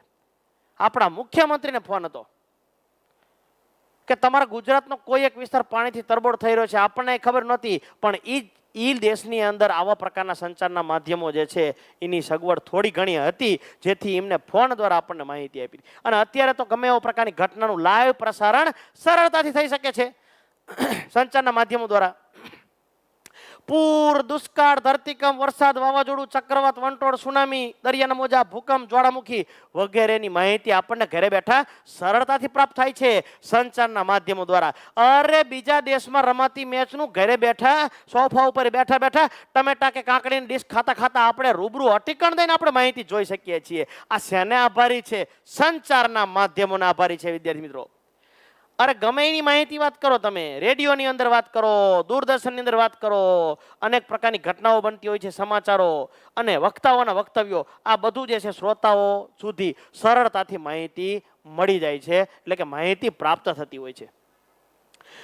રેડિયો દ્વારા આપણે સમાચાર સાંભળીએ છીએ, ટીવી દ્વારા આપણે સમાચાર સાંભળીએ છીએ, ચૂંટણીના પરિણામોની આપણે આગાહી કરીએ છીએ, બોર્ડની પરીક્ષાનું રિઝલ્ટ પણ ઇન્ટરનેટ દ્વારા આપણે જોઈ શકીએ છીએ. આપણે કોઈ પણ પ્રકારની ટિકિટ કે આતે બુકિંગ કરાવવું તો બુકિંગ આપણે કરાવી શકીએ છીએ. દૂરના સ્થળે અથવા અન્ય સ્થળોની અંદર રમાતી મેચ જે છે એ આપણે ઘરે બેઠા આપણે નિહાળી શકીએ છીએ. આ તમામ પ્રકારની વસ્તુ જે છે ને એ સંચારના સાધનોને આભારી છે, ઉપગ્રહ સેવાને આભારી છે. અને ભારતની અંદર એપ્રિલ મહિનામાં 1975ની અંદર અને 1979ની અંદર જે બે ઉપગ્રહો ઇનસેટ 1 અને ઇનસેટ 2, ભાસ્કર 1 અને ભાસ્કર 2 ઉપગ્રહો જે આકાશની અંદર તરતા મૂક્યા ત્યારથી આ બધી સેવાઓ ઇન્ડિયાની અંદર એટલે કે ભારતની અંદર બહુ સરળ થઈ ગઈ છે. આ જે છે સંચારનું મહત્વ. સાદા શબ્દોમાં કહેવી તો સંચારના માધ્યમો પછી ગમે એ માધ્યમ હોય, રેડિયો, ટીવી, છાપું, સમાચાર પત્રો, પુસ્તકો, magazine, internet, WhatsApp, Facebook, Twitter, Google દ્વારા આપણને જે ઘરે બેઠા જે માહિતી પ્રાપ્ત થાય ને એને સંચારના માધ્યમોની માહિતી તરીકે ઓળખવામાં આવે છે. અને એ માહિતી આપનારા કોઈ પણ પ્રકારના વ્યક્તિઓ છે ને એ બધા તૃતીય પ્રવૃત્તિઓ સાથે સંકળાયેલા છે. આગળ જઈએ વિદ્યાર્થી મિત્રો, આપણે મનોરંજન સેવાઓ. અનેક પ્રકારની એવી વસ્તુઓ છે કે જે આપણને મનોરંજન કરાવે છે અને આવા પ્રકારના મનોરંજન દ્વારા આપણે ફ્રેશ થઈએ છીએ. આપણો થાક જે છે એ ઓગળી જાય છે અને જે કંટાળો આપણને આવ્યો હોય છે, થાક લાગ્યો હોય છે, એને દૂર કરનારા અનેક પ્રકારના સંસાધનો છે. ફિલ્મ આપણે જોવી એટલે ફ્રેશ થઈ જાય, મજા આવે. 3 કલાકની ફિલ્મો હોય એમાં આપણને થાક લાગતો નથી. ઉપર તરફ આપણને થાક લાગ્યો હોય ને એ થાકે ઓગળી જાય ફિલ્મો જોવી એટલે. કોકને ગીત સાંભળવાનો શોખ હોય, કેટલાકને સંગીત વગાડવાનો શોખ હોય. પહેલાના જમાનામાં ફિલ્મ, દૂરદર્શન, રેડિયો, નાટકો બહુ કરવામાં આવતા હતા. અનેક પ્રકારના નાટકો, જુદા જુદા પ્રકારના પાત્રો જે છે એ તૈયાર થાય. પછી રામાયણના હોય કે મહાભારતના હોય કે અન્ય કોઈ નાનું એવું આખ્યાન હોય, એના પાત્રો જે છે એ તૈયાર થાય અને ત્યાર પછી એક નાનો એવો અંશ રજૂ કરે, એ નાટક છે. ચાલો ભવાઈ, પહેલાના જમાનામાં ભવાઈ કે બહુરૂપી, સાહિત્ય, સંગીત વગેરે લોકો ગામડાની અંદર ગ્રામ્ય વિસ્તારમાં આવતા અને જુદા જુદા પ્રકારના વેશ ભજવતા. શંકર પાર્વતીનો હોય કે પછી હનુમાનજીનો હોય કે પછી બહુરૂપીના અનેક પ્રકારના જુદા જુદા પાત્રો જે છે એ ભજવીને લોકોનું મનોરંજન કરાવતા અને તેના દ્વારા પૈસા કમાતા. નાટક, ભવાઈ, બહુરૂપી, રામાપીરનું આખ્યાન હોય કે પછી રામાયણ હોય, મહાભારત હોય કે અન્ય કોઈ એવું રાજા ભર્તૃહરિનું આખ્યાન હોય કે પાત્રા લેખન હોય, એ જે છે રજૂ કરવાની વસ્તુ જે છે લોકો સુધી પહોંચાડે છે, લોકોનું મનોરંજન કરે છે અને તેના દ્વારા પૈસા કમાય છે. પહેલા હાલના જમાનાની અંદર જે આવા અભિનેતાઓ અને અભિનેત્રીઓ એ બધું હતું નહીં. અત્યારે જેને તમે અભિનેતાઓ અને અભિનેત્રીઓ કહો છો એ અભિનેતાઓ અને અભિનેત્રીઓએ આ બધાનું સ્થાન લીધું છે. ભવાઈ, બહુરૂપી આ બધાનું સ્થાન લીધું છે. આ બધા મોટા મોટા અભિનેતાઓ અને અભિનેત્રીઓ જે બધા તમને દેખાય છે એ બધા એક પ્રકારના ભવાઈ જ છે. એ ભવાઈ કરીને પહેલાના લોકો જે છે એ પાત્ર ભજવીને ભવાઈ કરીને પૈસા કમાતા. આ બધા કેટલાક વ્યક્તિઓ, અભિનેતા, અભિનેત્રીઓ કાતે ગમે એ હોય એ એક્ટિંગ કરીને ભવાઈ કરીને ત્યાર પછી આવા પ્રકારના પૈસા કમાય છે. કોઈ પણ પ્રકારની એક્ટિંગ, પછી એ લવ સ્ટોરીની એક્ટિંગ હોય કે પછી હાસ્યની એક્ટિંગ હોય, કોમેડીની હોય કે ગમે એવા પ્રકારની એક્ટિંગ. પહેલાના જમાનામાં લોકો નાટક કે ભવાઈ સ્વરૂપે આવા પ્રકારની એક્ટિંગ કરતા અને લોકોનું મનોરંજન કરતા.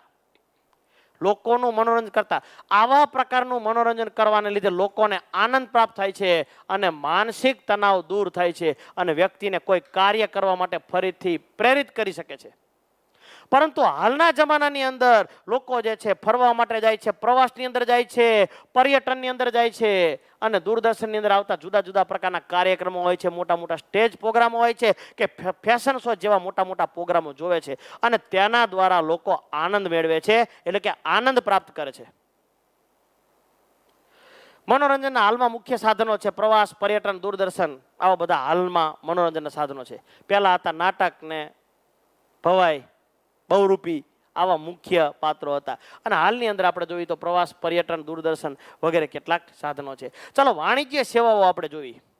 વાણિજ્ય સેવાઓ કોઈ વસ્તુ આપણે વેચવાની છે એટલે કે વેચાણ કરવાની છે, પરંતુ એ વેચાણ કરવાની છે ક્યારે, કઈ રીતે વેચાણ કરવાની છે, તો કે પહેલા એ જાહેરાત કરવાની છે. પહેલા જાહેરાત કરવાની છે અને ત્યાર પછી વસ્તુ છે એ વેચવાની છે. જાહેર ખબરો, જાહેરાત કરવા વાળા, ખબર પત્રીઓ, માહિતી આપવા વાળા લોકો છે એ જાહેરાત કરે છે અને તેના દ્વારા જે છે પૈસા કમાય છે. જાહેરાત કરે છે, એડવર્ટાઇઝ કરે છે, લોકોને વધારેમાં વધારે લોકો સુધી પહોંચાડે છે માહિતી. વકીલો દ્વારા અપાતી કાયદાકીય સલાહ, કોઈએ કોર્ટ કેસ કર્યો હોય અથવા કોઈના ઉપર કોર્ટ કેસ થયો હોય તો એ વકીલ પાસે સલાહ લેવા માટે જાય. વકીલ તેને સલાહ આપે અને એના બદલામાં કોઈ ચાર્જ લે છે. આને પણ તૃતીય સેવા તરીકે ઓળખવામાં આવે છે. જાહેર ખબરો, માહિતી આપવાવાળા, જાહેરાત આપવાવાળા પૈસા કમાય. વકીલો જે છે એ કેસ લડવા માટે પૈસા કમાય. બેંકોની સેવાઓ, પછી બેંકોમાં કામ કરતા કર્મચારીઓ હોય કે લોન આપનારા વ્યક્તિઓ હોય, એ પણ જે છે પૈસા કમાય છે. જનસંપર્ક સેવાઓ, લોકો સાથે સંપર્ક કરનારા, સેવા કરવાવાળા વ્યક્તિઓ પણ પૈસા કમાય છે.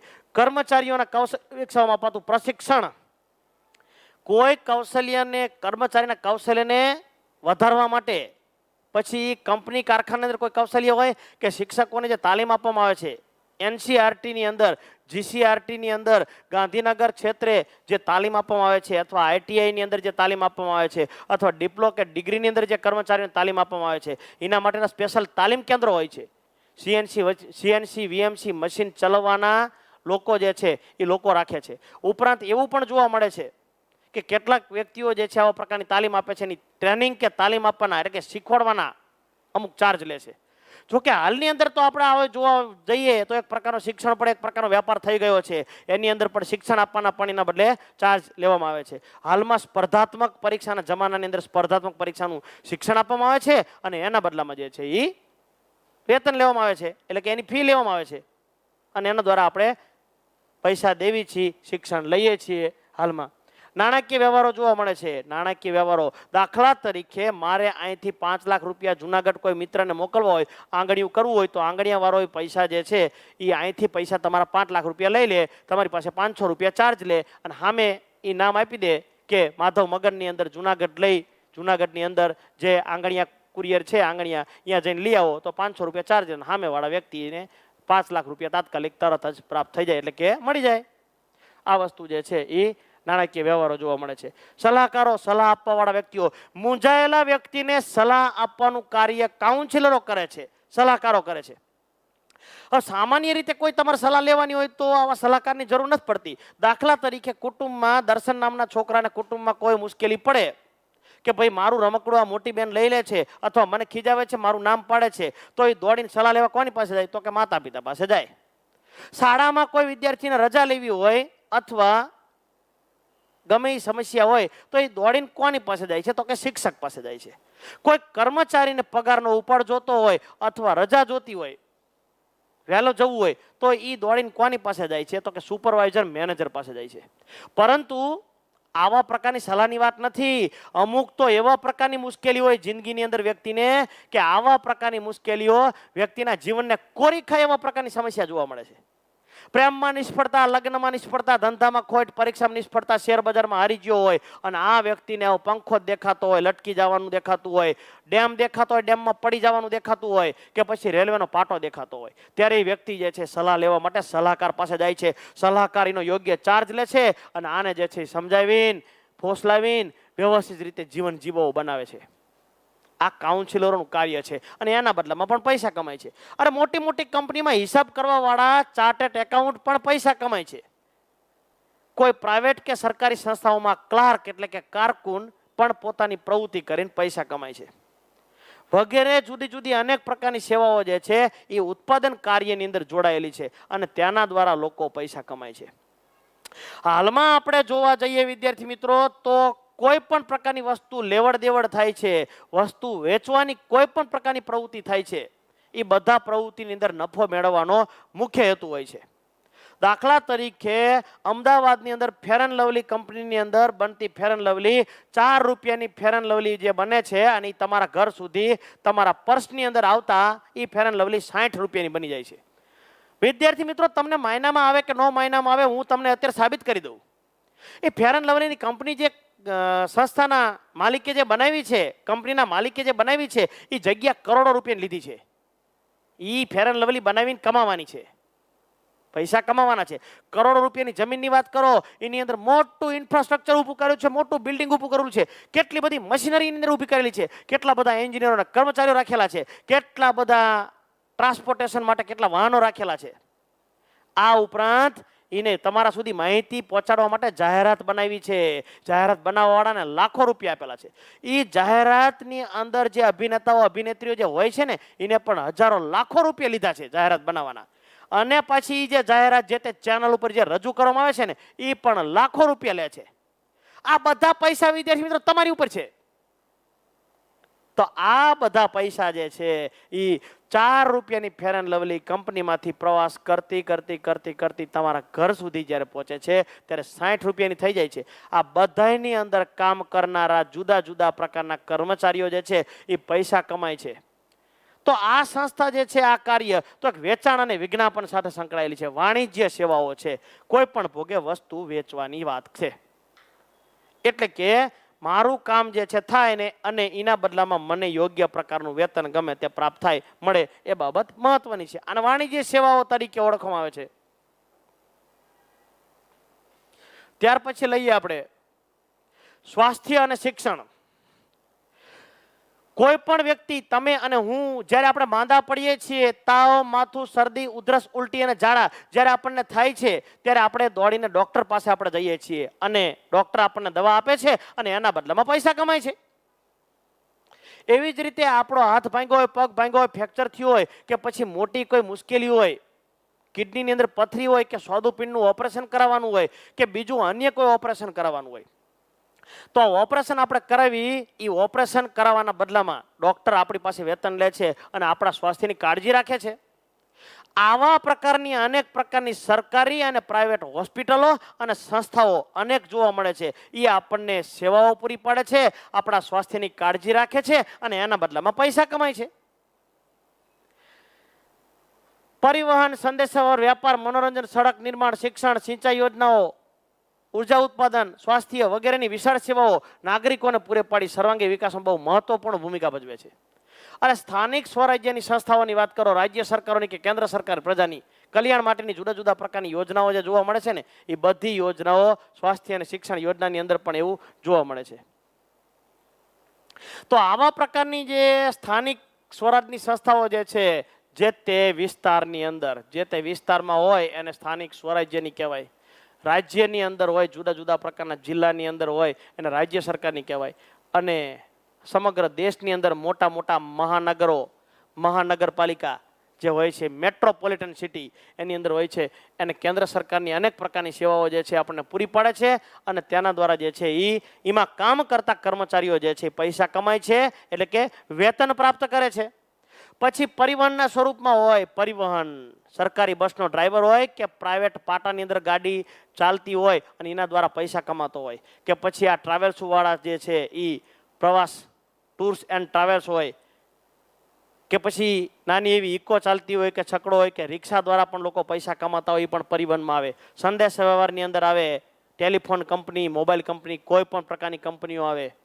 વ્યાપારની અંદર કોઈ વસ્તુ વેચવાની વાત આવે. મનોરંજનની અંદર કોઈ પણ પ્રકારનું કલા કારીગીરી રજૂ કરીને લોકોને આનંદ પ્રાપ્ત કરવાની પ્રવૃત્તિઓ બધી મનોરંજનમાં આવે. સડક નિર્માણ વસ્તુ બનાવવાની છે, શિક્ષણ આપવાની વાત છે, ભણાવે છે શિક્ષક, શિક્ષણ આપે છે અને એના બદલામાં પૈસા કમાય છે. સિંચાઈ યોજનાઓ જે છે, ખેડૂતોને પાણી પૂરું પાડે છે અને એના બદલામાં જે છે એ ચાર્જ મેળવે છે.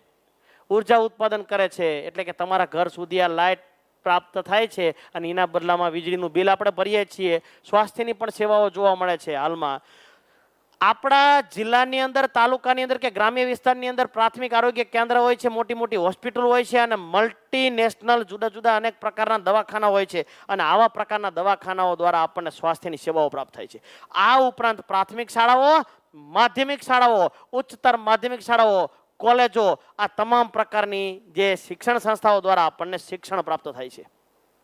હાલમાં તો મોટા મોટા શહેરની અંદર અનેક પ્રકારની શિક્ષણ સંસ્થાઓ જેની અંદર તમામ કોર્સ હોય છે. Arts, commerce, science, degree, diploma, ITI અને એની અંદર ડિગ્રીની અંદર કોઈ પણ પ્રકારનો કોર્સ હોય, પછી સિવિલ હોય કે ઇલેક્ટ્રિક હોય કે મિકેનિકલ હોય કે કોઈ પણ પ્રકારનો કોર્સ જે છે એ પ્લાસ્ટિક કે આતે ગમે એવો પ્રકારનો કોર્સ બધો જોવા મળે છે. અરે એટલું જ નહીં, BA, MA, B.Ed, MPhil, PhD, BCA, MCA આવા ટોટલ અનેક પ્રકારના MBA, BBA અનેક પ્રકારના કોર્સ હોય છે અને તમામ પ્રકારના કોર્સ આપણા સુધી પહોંચે છે અને તેના દ્વારા જે છે આપણે શિક્ષણ પ્રાપ્ત કરીએ છીએ. આવી અનેક પ્રકારની શાળાઓ હોય છે, મહાશાળાઓ હોય છે અને વિશ્વવિદ્યાલયો હોય છે, તેના દ્વારા શિક્ષણનું સંચાલન કરવામાં આવે છે અને આપણા સુધી શિક્ષણ પ્રાપ્ત થાય છે અથવા શિક્ષણ મળે છે.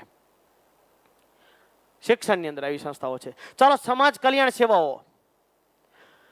લોકો જુદી જુદી અનેક પ્રકારની સેવાઓ આપણા સુધી પહોંચાડે છે અને એના બદલામાં માન, મોભો, પ્રતિષ્ઠા અથવા વેતન પ્રાપ્ત કરે છે. કેટલીક સંસ્થાઓ મુક્તપણે ચાલતી હોય છે અને કેટલીક સંસ્થાઓ જે છે એના દ્વારા પૈસા કમાતી હોય છે, પણ કેટલીક સંસ્થાઓ જે છે એમાં કામ કરતા કર્મચારીઓને જે છે એ વેતન આપતા નથી અથવા વેતન આપે છે પણ એ લોકો જે તે સેવાઓ મેળવતા હોય એની પાસે પૈસા મેળવતા નથી, પ્રાપ્ત નથી કરતા. દાખલા તરીકે વૃદ્ધાશ્રમ, અનાથાશ્રમ, બાળ સંભાળ કેન્દ્ર. ચાલો, વૃદ્ધાશ્રમ, અનાથાશ્રમ, બાળ સંભાળ કેન્દ્ર આપણે લેવી. હાલો, વૃદ્ધાશ્રમ, અનાથાશ્રમ, બાળ સંભાળ કેન્દ્ર, બાળ સંભાળ કેન્દ્રો. ચાલો, વૃદ્ધાશ્રમની વાત કરો. કોઈ માતા પિતા હોય, એના 2-3 દીકરા હોય, લગ્ન થયા પછી દીકરાઓ એના માતા પિતાને સાચવતા નથી, તો આ માતા પિતા જાય છે ક્યાં? આ ડોહો અને ડોહી એટલે કે ડોસો અને ડોસી, આ માતા પિતા કઈ જગ્યાએ જાય છે? એને સાચવવાળું કોણ? તો કે સમાજની અંદર એના માટે આશરો કયો? તો એના માટે સમાજે અથવા ટ્રસ્ટે એક પ્રકારનો વૃદ્ધાશ્રમ બનાવ્યો છે અને તમામ પ્રકારની સગવડો બનાવેલી છે. બેસવાના સરસ મજાના બાકડા હોય છે, બગીચો હોય છે, હિંડોળા હોય છે અને એની અંદર ખાવા પીવાની, રહેવાની અને સરસ મજાના પલંગ હોય છે, સુવાની પણ વ્યવસ્થા હોય છે. વૃદ્ધાશ્રમની અંદર આવા પ્રકારની વ્યવસ્થા હોય છે. એવી જ રીતે અનાથાશ્રમ, કોઈ બાળકો હોય એને આગળ પાછળ કોઈ નો એના માતા પિતા હોય નહીં, માતા પિતા કદાચ મૃત્યુ પામ્યા હોય અથવા કોઈ માતા પિતાએ બાળકને છોડી દીધો હોય, તરછોડી દીધો હોય, તો એ બાળકની સાર સંભાળ રાખે એવું કોઈ હોતું નથી હોતું. આવા બાળકોને અનાથાશ્રમની અંદર મૂકી દેવામાં આવે છે અને અનાથાશ્રમો આવા બાળકોની કાળજી રાખે છે અને એની અંદર કાર્ય કરતા જુદા જુદા કર્મચારીઓ જે છે એ આ લોકોનું સાર સંભાળ રાખવાનું કાર્ય કરતા હોય છે અને એના દ્વારા આપણને આવી બધી સેવાઓ પ્રાપ્ત થાય છે અથવા સેવાઓ મળતી હોય છે. બાળ સંભાળ કેન્દ્રની અંદર પણ હોય છે, બાળકોની સંભાળ રાખતા હોય છે. એક પ્રકારના વ્યવસાયિક પણ હોય છે અને ફ્રીમાં પણ હોય છે. પતિ બંને નોકરી કરતા હોય ને બાળકોની સાર સંભાળ રાખે એવું કોઈ હોતું નથી. આવા બાળકોને સવારે સાર સંભાળ બાળ સંભાળ કેન્દ્રમાં મૂકી દેવાના, સાંજે વળતા લેતો આવવાનું, ત્યાં સુધી હાચવે. એ હાચવવાળી કૃત્રિમ માતા હોય એટલે કે આયા હોય, હાચવે, એના બદલે વેતન લે અથવા ફ્રીમાં પણ આવા પ્રકારની કલ્યાણ સેવાઓ કરવામાં આવતી હોય છે. અને ક્યારેક તો એવું હોય છે કે આવા બાળકોને તદ્દન એની જ રાખવાના, હોસ્ટેલની અંદર, બોર્ડિંગની અંદર જેવી રીતે રાખે ને એવી જ રીતે રાખવામાં આવતા હોય છે. આવા બાળકોને દરરોજ સાંજે લેવા મૂકવા જવાનું નહીં, આ રીતે પણ સાચવવામાં આવતા હોય છે. આ તો ખરી વૃદ્ધાશ્રમ, બાળ સંભાળ કેન્દ્ર, અનાથાશ્રમ જેવી તો સામાજિક કલ્યાણની સેવાઓ જોવા મળે છે. આ ઉપરાંત બીજી કેટલી બધી સંસ્થાઓ પણ જોવા મળે છે. મહિલા મંડળો હોય છે કે મહિલા મંડળો જે છે એ સ્ત્રી સશક્તિકરણ અને મહિલા સશક્તિકરણ માટે કાર્ય કરતા હોય. દાખલા તરીકે અમદાવાદની અંદર અલકાબેન જે છે એક અવાજ સંસ્થા ચલાવે છે અને કહે છે કોઈ પણ સ્ત્રીઓને કોઈ પણ પ્રકારની મુશ્કેલી હોય તો મને અવાજ કરો અને આવા પ્રકારની અવાજ દ્વારા હું તેમની મુશ્કેલીને દૂર કરી નાખીશ. અવાજ સંસ્થા ચલાવે છે. એક મહિલા મંડળ હોય, જ્ઞાતિ સંગઠનો હોય, કોઈ જ્ઞાતિનું યોગ્ય પ્રકારનું એક સંગઠન હોય, પટેલ જ્ઞાતિનું હોય, દરબારનું હોય, કારાળિયા રાજપૂત હોય, રબારી ભરવાડનું હોય, SC ST OBC ખાતે એક સંગઠન હોય. એ સંગઠન પોતાની જાતિ જ્ઞાતિનું કલ્યાણ કરવામાં ટેકો સાથ સમર્થન આપતા હોય કે એ જ્ઞાતિના લોકોને કોઈ આર્થિક રીતે કોઈ મુશ્કેલી હોય, કોઈ તકલીફ હોય, પૈસા ટકાની જરૂર હોય, કોઈ ચોપડા લઈએ કેવું ન હોય, કોઈ ભણીએ કેવું ન હોય, કોઈ ફી ભરીએ કેવું ન હોય, માંદગીનો ઉપચાર ન કરી શકે એવું હોય, તો આવા પ્રકારના લોકોને આ બધી સેવાઓ પૂરી પાડે છે. એના બદલામાં કોઈ વેતન લેતા નથી. દાખલા તરીકે આપણે બોટાદની અંદર વાત કરો અને મોરબીની અંદર વાત કરો, મોતિયાના ઓપરેશન થાય છે અને આ ઓપરેશનના બદલામાં કોઈ ચાર્જ લેવામાં આવતો નથી. આગલેથી દાખલ કરવાના, ટિફિન પણ ટાઈમે આવી જાય, સુવાની સગવડ, રહેવાની સગવડ, સાથે વ્યક્તિને પણ રહેવાની સગવડ હોય છે. ઓપરેશન થાય એનો કોઈ જાતનો ચાર્જ લેવામાં આવતો નથી. આવા પ્રકારની કેટલીક સામાજિક કલ્યાણની સંસ્થાઓ પણ જોવા મળે છે અને કેટલાક તો યુવા મંડળો પણ હોય છે, જુદા જુદા પક્ષોના પોતાના સંગઠનો પણ હોય છે અને આવા કેટલાક ઉત્સવો કરે છે, આનંદના ઉત્સવો હોય છે, કોઈ કલાકારને બોલાવે છે અને ચૈત્રી પૂનમ કેવા પ્રકારની પરિસ્થિતિની અંદર લોકોનું મનોરંજન કરાવે છે, ગાયક કલાકારો કાતે વગેરે હોય છે. આ ઉપરાંત નવરાત્રીની અંદર અમુક પ્રકારનો ઉત્સવ ઉજવે છે અને એ ઉત્સવની અંદર ગરબા ગાવા જવા માટેનો કોઈ ચાર્જ હોતો નથી. આ બધી સંસ્થાઓ છે ને, એ બધી સંસ્થાઓને સમાજ કલ્યાણ સેવાઓ તરીકે ઓળખવામાં આવે છે. આ ઉપરાંત કેટલીક સંસ્થાઓ એવી હોય છે કે મહિલા સશક્તિકરણની વાત કરો, સ્ત્રી સશક્તિકરણની વાત કરો, બેટી પઢાઓ બેટી બચાવો એવા પ્રકારના કેટલાક કાર્યક્રમો પણ હાલમાં ચાલવે છે. છોકરીઓને ભણાવવા માટે કોઈ જાતની ફી નહીં. હાલમાં આપણે જોવા જઈએ તો છોકરીઓ માટે અભ્યાસની કોઈ જાતની ફી નથી શાળા કોલેજમાં. એટલું જ નહીં, બોર્ડની પરીક્ષાની ફી પણ એમની નથી. બોર્ડની પરીક્ષાની ફી પણ નહીં, કે જેથી સ્ત્રીઓ જે છે છોકરીઓનું શિક્ષણ ઊંચું આવે અને તેઓ ભણી શકે. બેટી પઢાઓ બેટી બચાવો, છોકરીને જન્મ આપો, એના માટે અનેક પ્રકારના કાયદાઓ ઘડવામાં આવ્યા છે અને આવા પ્રકારના કાયદાઓ દ્વારા લોકો સુધી જાગૃતિના કાર્યક્રમો પણ ચલાવવામાં આવે છે. આ ઉપરાંત પર્યાવરણને જાળવવા માટે કેટલીક ભૂમિકાઓ પણ તૈયાર કરવામાં આવે છે. હાલમાં એક પ્રકારનું કલ્યાણ છે કે આ પર્યાવરણની અંદર એક એવા પ્રકારની મુશ્કેલી જોવા મળે છે કે અમુક વસ્તુ એવી છે જેને કે કારખાના નથી આવેલા. કઈ કઈ વસ્તુ, કોલસો, પેટ્રોલિયમ, કુદરતી ગેસના ક્યાંય કારખાના નથી આવેલા. ખૂટી રહી છે ને ફરીથી બળદગાડી, હાંડિયા ગાડી, ઊંટ ગાડી, ઘોડા ગાડી બધું આવી જાય છે, સાયકલ પણ આવી જાય છે.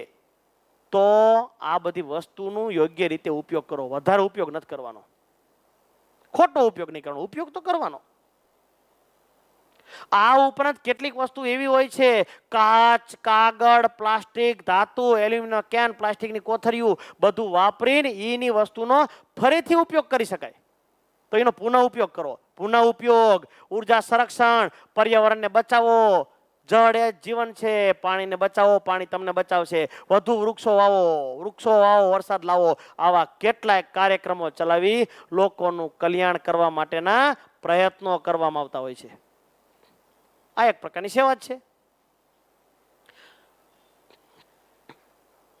ચાલો, નાણાકીય બચતો માટેની સેવાઓ.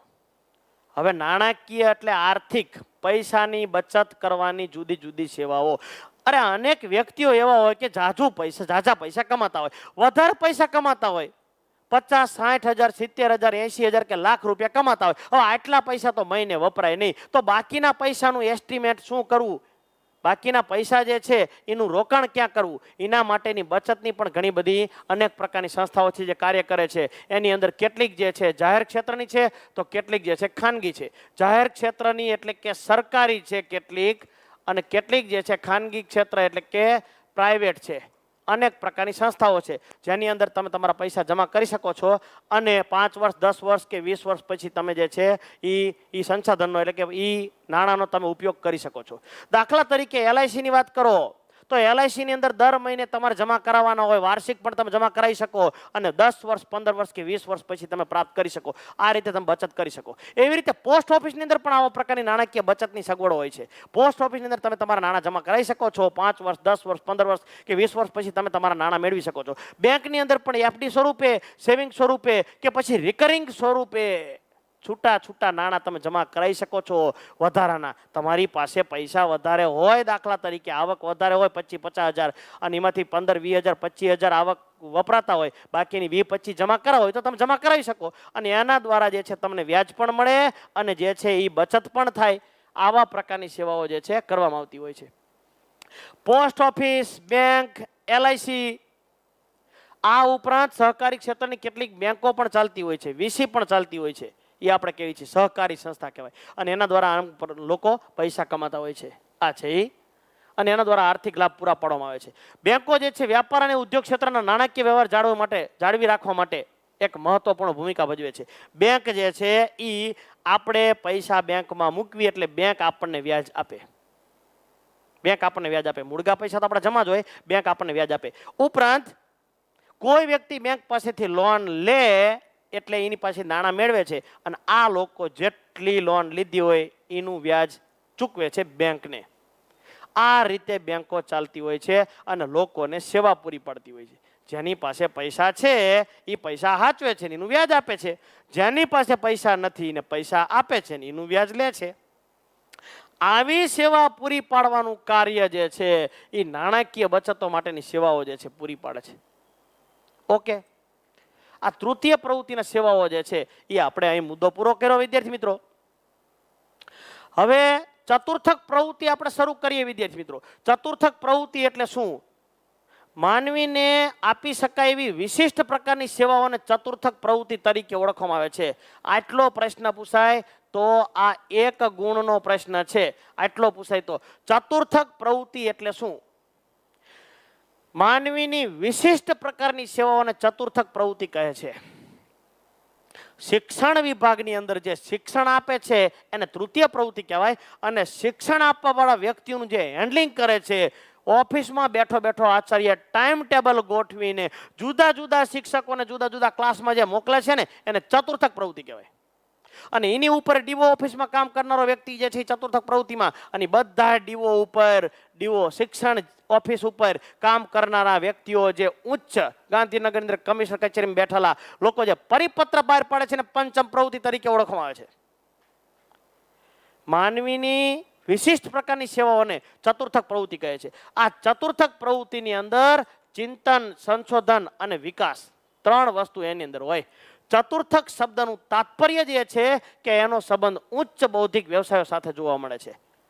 ચતુર્થક પ્રવૃત્તિની અંદર કામ કરનારા વ્યક્તિએ પોતે કામ કરવાનું હોતું નથી, બીજા પાસે કામ કરાવવાનું હોય છે. એ કામનું હેન્ડલિંગ કરવાનું હોય છે, કામની દેખરેખ રાખવાની હોય છે અને બીજા વ્યક્તિને આદેશ આપવાનો હોય છે. આ વ્યક્તિઓ એક પ્રકારનું ઉચ્ચ બૌદ્ધિક કૌશલ્ય ધરાવે છે અને આવા પ્રકારના કૌશલ્ય દ્વારા બીજા લોકો પાસેથી કામ લેવાની આવડત ધરાવતા હોય છે. ફરીથી એકવાર જોઈ લઈએ આપણે. ચતુર્થક પ્રવૃત્તિ જે છે એ એક એવા પ્રકારની પ્રવૃત્તિ છે કે જે ઉચ્ચ બૌદ્ધિક વ્યવસાય સાથે જોડાયેલી છે. આ પ્રવૃત્તિમાં કામ કરનારા વ્યક્તિઓ જે છે ઉચ્ચ બૌદ્ધિક કૌશલ્ય ધરાવતા હોય છે અને એને જે એ હોદ્દો પ્રાપ્ત કર્યો હોય ને એ હોદ્દો કઈ ચૂંટણીમાં જીતીને પ્રાપ્ત કર્યો હોતો નથી, પરંતુ એની લેખિત કે મૌખિક પરીક્ષા પાસ કરીને અથવા પ્રમોશન દ્વારા પ્રાપ્ત કરેલો હોય છે. આ પ્રકારનો હોદ્દો એને જીપીએસસી જેવી કોઈ વર્ગ 2 ની અથવા અધિકારીની પરીક્ષા પાસ કરીને આવા પ્રકારનો હોદ્દો એને મેળવેલો હોય છે અથવા પ્રાપ્ત કરેલો હોય છે. ફરી વખત એકવાર જોઈ લઈએ વિદ્યાર્થી મિત્રો.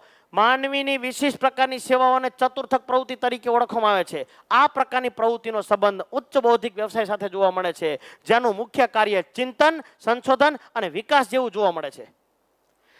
આ પ્રકારના વ્યવસાયોમાં કામ કરનારા લોકો જે છે જ્ઞાન આધારિત ઉદ્યોગો હોય છે અને એની અંદર કામ કરનારા લોકો ઉચ્ચ બૌદ્ધિક વ્યવસાય તરીકે કાર્ય કરતા હોય છે, જેની અંદર બુદ્ધિ વધારે હોય છે, બુદ્ધિનો ઉપયોગ વધારે કરવાનો હોય છે, શારીરિક કાર્ય ઓછું કરવાનું હોય છે અને પાછું વેતન વધારે મેળવતા હોય છે.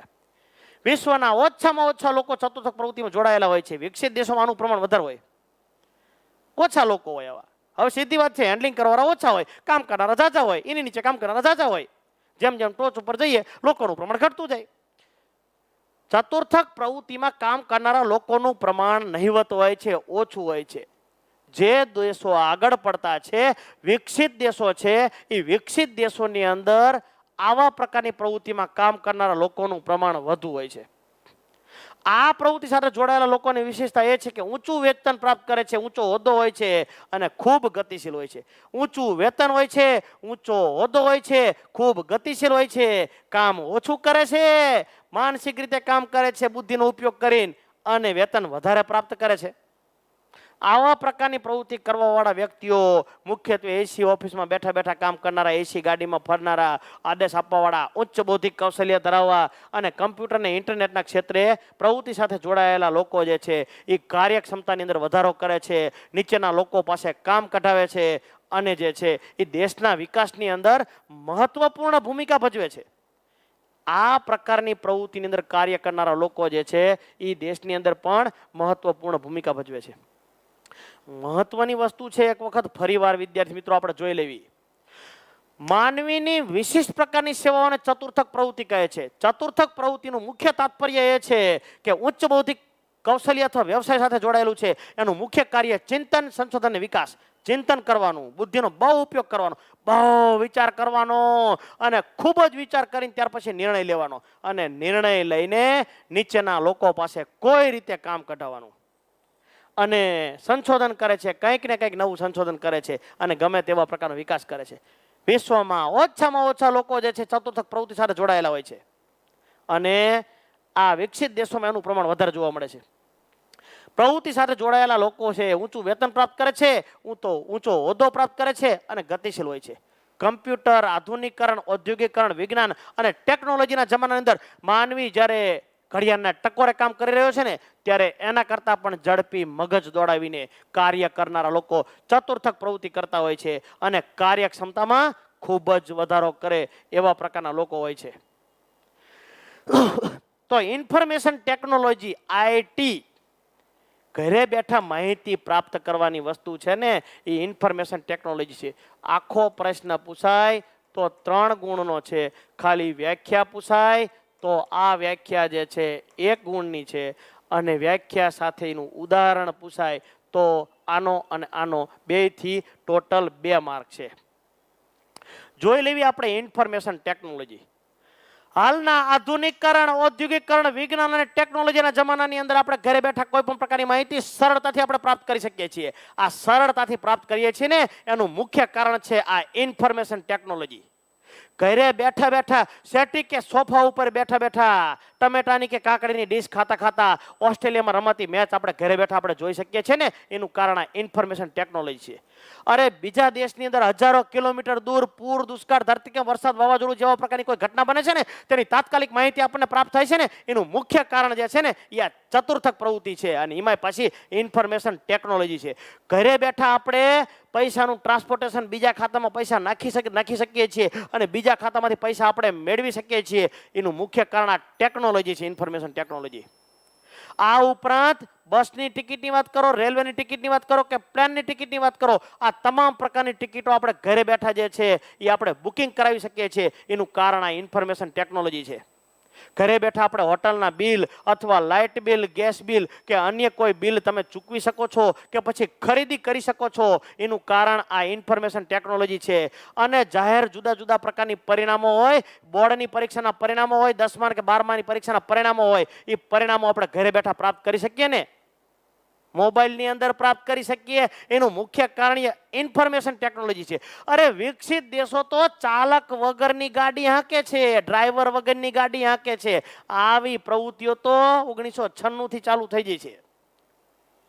ડ્રાઈવર વગરની ગાડી, સેન્સર સિસ્ટમ જોવા મળે છે.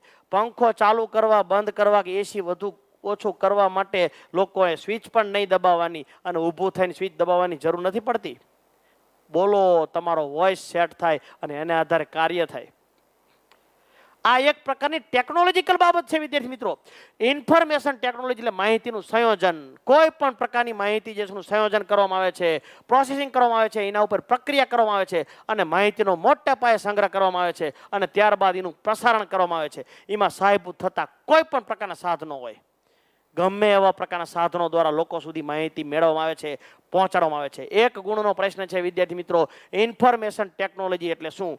ઇન્ફોર્મેશન ટેકનોલોજી એટલે માહિતીનું સંયોજન, પ્રોસેસિંગ, માહિતીનું મોટા પાયે સંગ્રહ અને પ્રસારણમાં જે સાધનો એને મદદરૂપ થાય છે, સહાયરૂપ થતા ટોટલ પ્રકારના સાધનોને ઇન્ફોર્મેશન ટેકનોલોજી તરીકે ઓળખવામાં આવે છે.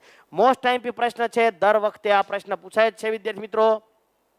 ફરી વખત એકવાર જોઈ લેવી, ઇન્ફોર્મેશન ટેકનોલોજી એટલે માહિતીનું સંયોજન. કોઈ પણ પ્રકારની ઇન્ફોર્મેશન હોય, કોઈ પણ પ્રકારની માહિતી હોય, એનું સંયોજન કરવાનું છે. માહિતીનું સંયોજન, પ્રોસેસિંગ, સંગ્રહ અને પ્રસારણમાં સહાયભૂત થતા સાધનો. એનો ઝડપી વિકાસ દૂરસંચાર ઉપગ્રહોને આધારિત છે. દૂરસંચાર ઉપગ્રહોને આધારિત છે. મારે જુનાગઢ ફોન લગાડવો હોય તો મારા ફોનના કિરણો જે છે સૌ પ્રથમ ઉપગ્રહ સુધી જાય, ઉપગ્રહથી સામેવાળા વ્યક્તિના ઉપગ્રહ સુધી જાય, ત્યાંથી એના મોબાઈલ સુધી જાય અને એના મોબાઈલથી મારા મોબાઈલ સુધી કનેક્ટ થાય છે. આ ઉપગ્રહને આધારિત તમામ પ્રકારની વસ્તુ જોવા મળે છે. ઉપગ્રહ સિસ્ટમ જે છે એ જેટલી તેજ અને સતેજ હોય છે એટલું કાર્ય આપણું સરળતાથી થાય છે. કોઈ પણ ઓનલાઈન આપણે ફોર્મ ભરી શકીએ છીએ, એની પાછળનું કારણ એક આ ઉપગ્રહ છે. ઘણા પ્રકારની તકનીકીનું સંયુક્ત સ્વરૂપ છે. તકનીકી એટલે ટેકનિક, તકનીકી એટલે ટેકનિક. ઘણી બધી ટેકનિકો જોવા મળે છે હાલમાં. કોઈ પણ પ્રકારની ઘટના બને ને બીજા ક્ષણે આપણને ઘરે બેઠા ખબર પડી જાય છે અને ઘરે બેઠા આપણને ખબર પડે એનું કારણ આ ટેકનોલોજી છે. માહિતીની ટેકનોલોજી, ઇન્ફોર્મેશન એટલે માહિતી ને ટેકનોલોજી એટલે તકનીકી. સૂક્ષ્મ ઇલેક્ટ્રોનિક્સ, નાનામાં નાના ઇલેક્ટ્રોનિક્સ હોય છે. મોબાઈલની અંદર એક નાની ચીપ હોય છે અને ચીપની અંદર અનેક પ્રકારની MB જગ્યા, GB જગ્યા રોકે છે. 64 GB 128 GB ના મેમરી કાર્ડ જે છે, એની મેમરી તો એની અંદર ઇન્ટરનલ મેમરી આવે છે. સૂક્ષ્મ ઇલેક્ટ્રોનિક્સ, કમ્પ્યુટર, સંદેશાવ્યવહાર, પ્રસારણ, આવી ઘણી બધી માહિતી જે છે એ મેળવી શકાય છે, પ્રાપ્ત કરી શકાય છે. સૂક્ષ્મ અતિ નાના ઇલેક્ટ્રોનિક્સ, કમ્પ્યુટર, મોટા મોટા કમ્પ્યુટર, સંદેશાવ્યવહાર, સંદેશો મોકલવાનો અને ઝીલવાની પ્રક્રિયા, પ્રસારણ, માહિતીનો ફેલાવો કરવાનો, optic electronics, CCTV camera, movie camera, એને ઓપ્ટિક ઇલેક્ટ્રોનિક્સ કહેવાય. ઓપ્ટિક એટલે કેમેરા, આંખ, કૃત્રિમ આંખ એટલે કેમેરો, એના દ્વારા માહિતી જે છે એ પ્રાપ્ત થતી હોય છે. આ બધી માહિતી આપણને પ્રાપ્ત થાય. વર્તમાન સમયની અંદર એટલે કે આધુનિક જમાનાની અંદર ટેકનોલોજીનું મુખ્ય કાર્ય જે છે એ જ્ઞાનનું નિષ્પાદન કરવાનું છે. જ્ઞાન મેળવે છે, સંગ્રહ કરે છે અને એમાં વધારો ઘટાડો કરીને લોકો સુધી જ્ઞાન મેળવવાનું કાર્ય કરે છે, જ્ઞાન આપવાનું કાર્ય કરે છે. આધુનિકરણ, ઔદ્યોગિકરણ, વિજ્ઞાન અને ટેકનોલોજીના જમાનામાં વર્તમાન સમયની અંદર ટેકનોલોજી ક્રાંતિનું મુખ્ય વિશેષતા માહિતીનું નિષ્પાદન કરે છે. સંસાધનની પ્રયુક્તિમાં જ્ઞાન અને માહિતીની પ્રક્રિયાની વહેંચણી કરવાનું કાર્ય કરે છે. ગમે ત્યાંથી માહિતી મેળવે છે, માહિતી મેળવીને લોકોના મંતવ્યો જાણે છે, એમાં સુધારો વધારો કરીને લોકો સુધી પહોંચાડવાનું કાર્ય કરે છે અને એનું વિશ્લેષણ કરવાનું કાર્ય જે છે ને આ ટેકનિકલ બાબતો કરે છે. ઇન્ફોર્મેશન ટેકનોલોજીને કારણે અનેક પ્રકારની વસ્તુમાં ફેરફાર થયો છે. આજે કમ્પ્યુટર ક્ષેત્રમાં સુધારો થયો છે. કમ્પ્યુટર, ઇન્ટરનેટ અને સેલ્યુલર ફોન, ત્રણ વસ્તુનો જમાનો છે હાલે. કમ્પ્યુટર, ઇન્ટરનેટની વાત કરો છો, કમ્પ્યુટર, ઇન્ટરનેટ અને સેલ્યુલર ફોન, કેવા હાઈ લેવલના ફોન આવી ગયા. આવડા મોટા ડોગલા ફોન હતા, દાંડીવાળા ફોન 1996માં 93માં. વિચાર કરો, આ 25-30 વર્ષના સમયગાળામાં કેટલો બધો પરિવર્તન આવ્યો. 25 વર્ષમાં જ તે વાત કરો, કેવા લેટેસ્ટ પ્રકારના મોબાઈલ આવી ગયા. ફોટો પાડો તેમ લાગે કે હમણાં આ વ્યક્તિ જે છે આ ફોનમાંથી નીકળશે બારો. એટલો બધો ક્લીન ફોટો જોવા મળે છે. કમ્પ્યુટર, ઇન્ટરનેટ અને સેલ્યુલર ફોનના ક્ષેત્રમાં તો અદ્યતન ક્રાંતિ સર્જી છે હાલમાં. અને એની અંદર પણ આપણે ખાસ જોવા જઈએ તો હવે રિલાયન્સ, જીઓ, આ બધા જે છે એના દ્વારા તો અદ્યતન ક્રાંતિ બહુ મોટી સર્જી છે હાલમાં.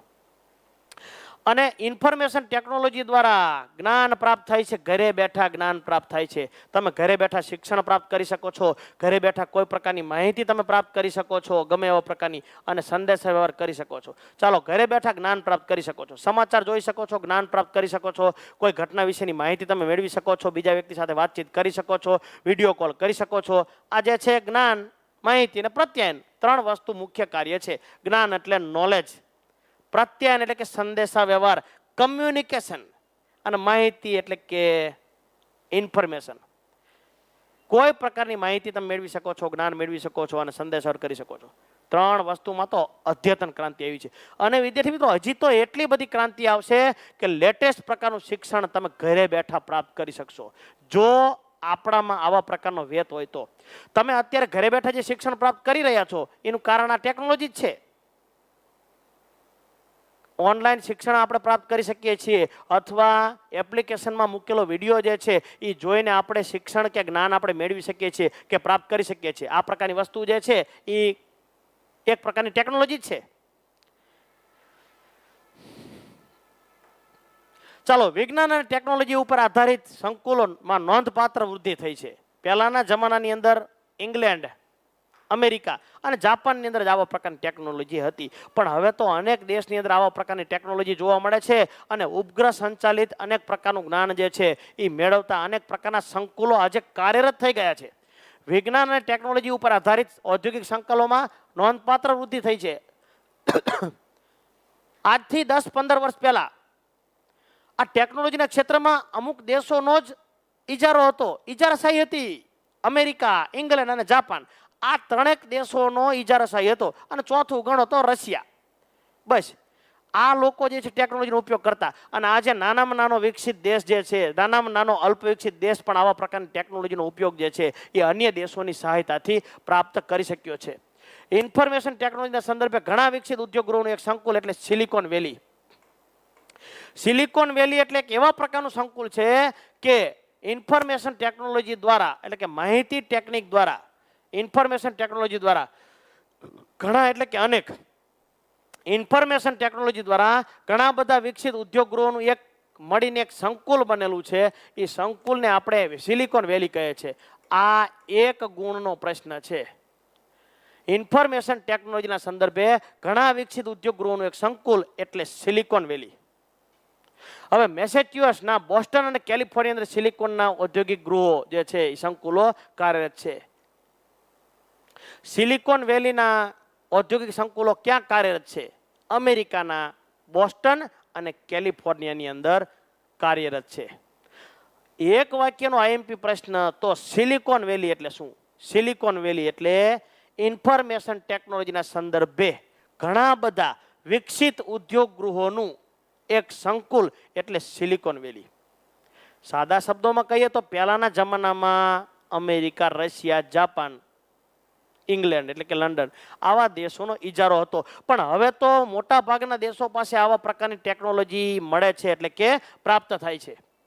આ પ્રકારની ટેકનોલોજી વિજ્ઞાન અને ટેકનોલોજીના પાર્ક તરીકે પણ ઓળખવામાં આવે છે. એક પ્રકારનો પાર્ક છે. પાર્ક આપણે કેવી આપણે એક પ્રકારનું પાર્કિંગ વ્યવસ્થા હોય, એક પ્રકારનો બગીચો હોય, ત્યાં અનેક પ્રકારના ફૂલ હોય, અનેક પ્રકારના વૃક્ષો હોય, બાકડા હોય, હિંચકા હોય, એવી રીતે ત્યાં અનેક પ્રકારની ટેકનોલોજી આપણને મળી જાય છે.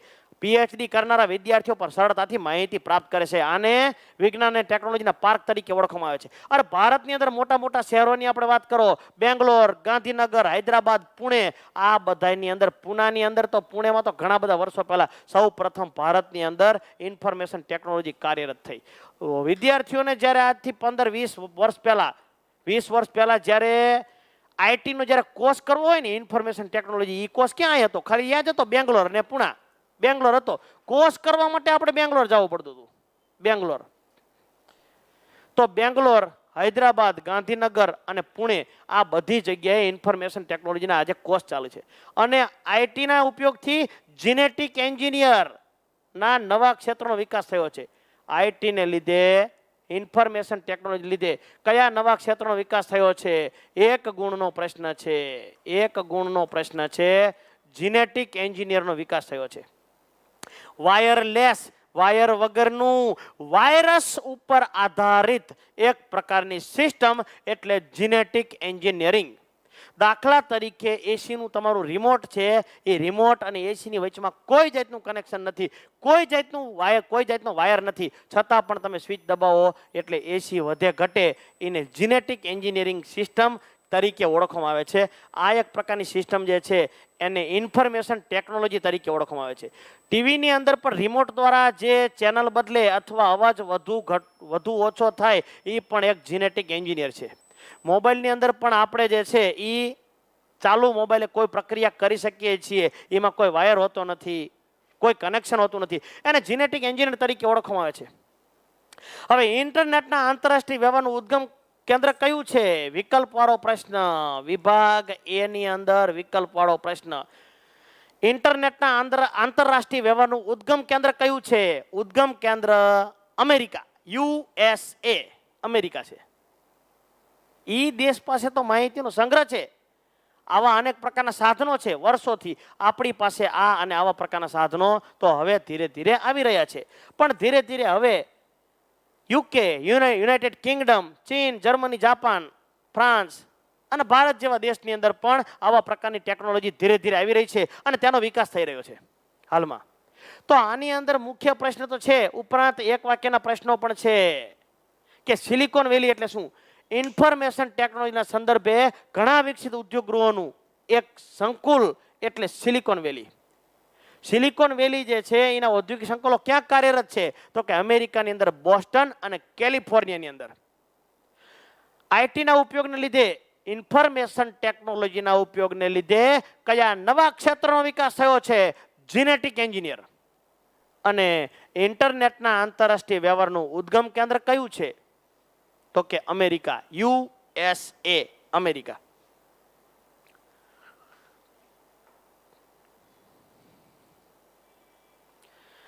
માહિતી અંકાત્મક થઈ ગઈ છે, બિલકુલ અંકાત્મક થઈ ગઈ છે માહિતી. હાલમાં આંકડાકીય માહિતી ઉપર આધારિત માહિતી થઈ ગઈ છે. એટલા માટે એની ગણતરી કરવામાં અને એના વિશે માહિતી મેળવવાની અંદર આજે ઇન્ટરનેટનો ઉપયોગ વધારે પડતો થયો છે, ખૂબ જ ઉપયોગ થયો છે. ઇન્ટરનેટના ઉપયોગથી આજે મોટી મોટી કંપનીના કર્મચારીઓ ઘરે બેઠા સરળતાથી માહિતી પ્રાપ્ત કરી શકે છે. એટલું જ નહીં, પોતાના ફુરસદને સમયે ગમે ત્યારે માહિતી જે છે એકઠી કરી શકે છે, માહિતી મેળવી શકે છે, માહિતી પ્રાપ્ત કરી શકે છે અને યોગ્ય ઢાંચાની અંદર ગોઠવી શકે છે. અધિકારીઓ પોતાના નોકરીના સ્થળેથી દૂર રહીને પોતાના કાર્યાલયના કાર્યો ઇન્ટરનેટ દ્વારા કરી શકે છે. પોતાના કંપની અંદર કર્મચારીઓ કેવું કામ કરે છે, મોબાઈલમાં ટ્રાવેલિંગ કરતાં કરતાં પણ પોતાની ફોર વ્હીલની અંદર એસી ગાડીની અંદર બેઠા બેઠા જોઈ શકે છે કે મારો કયો કર્મચારી કેવા પ્રકારનું કાર્ય કરે છે.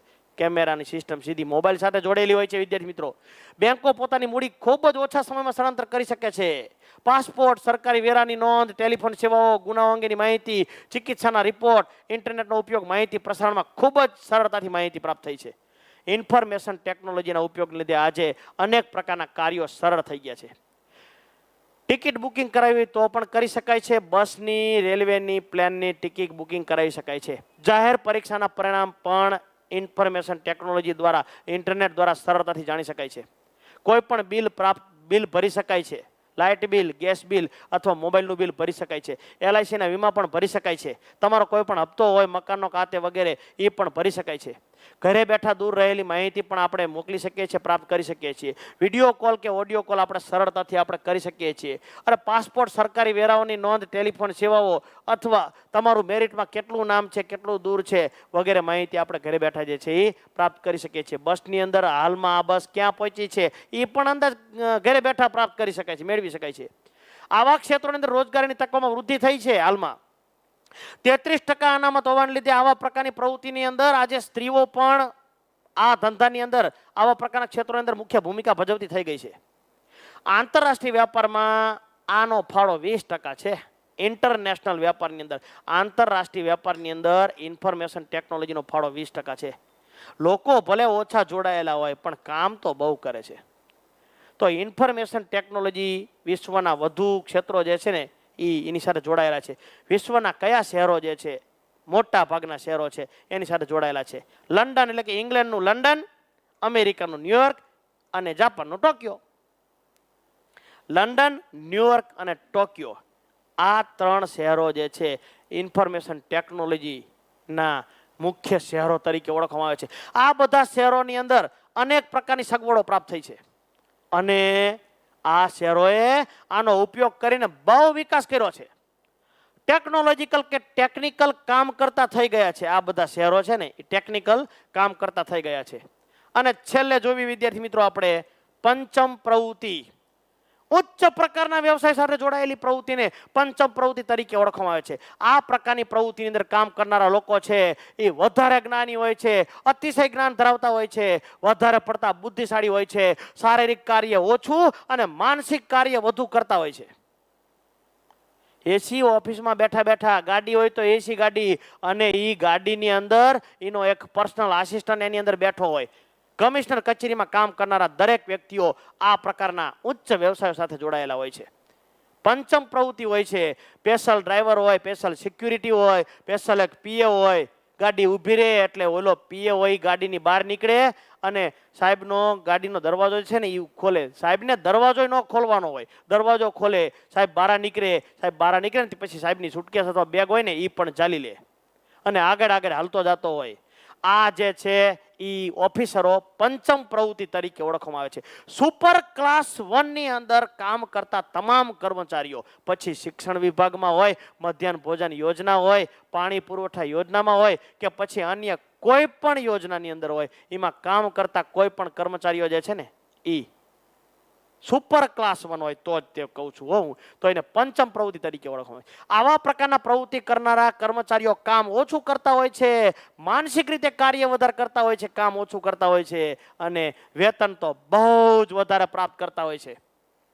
ઉચ્ચતમ સ્તર એની ઉપર કોઈ ન હોય, ઉચ્ચતમ સ્તર કક્ષાના નિર્ણયકો, નીતિ નિર્ધારકો પંચમ પ્રવૃત્તિમાં સમાવેશ થાય છે.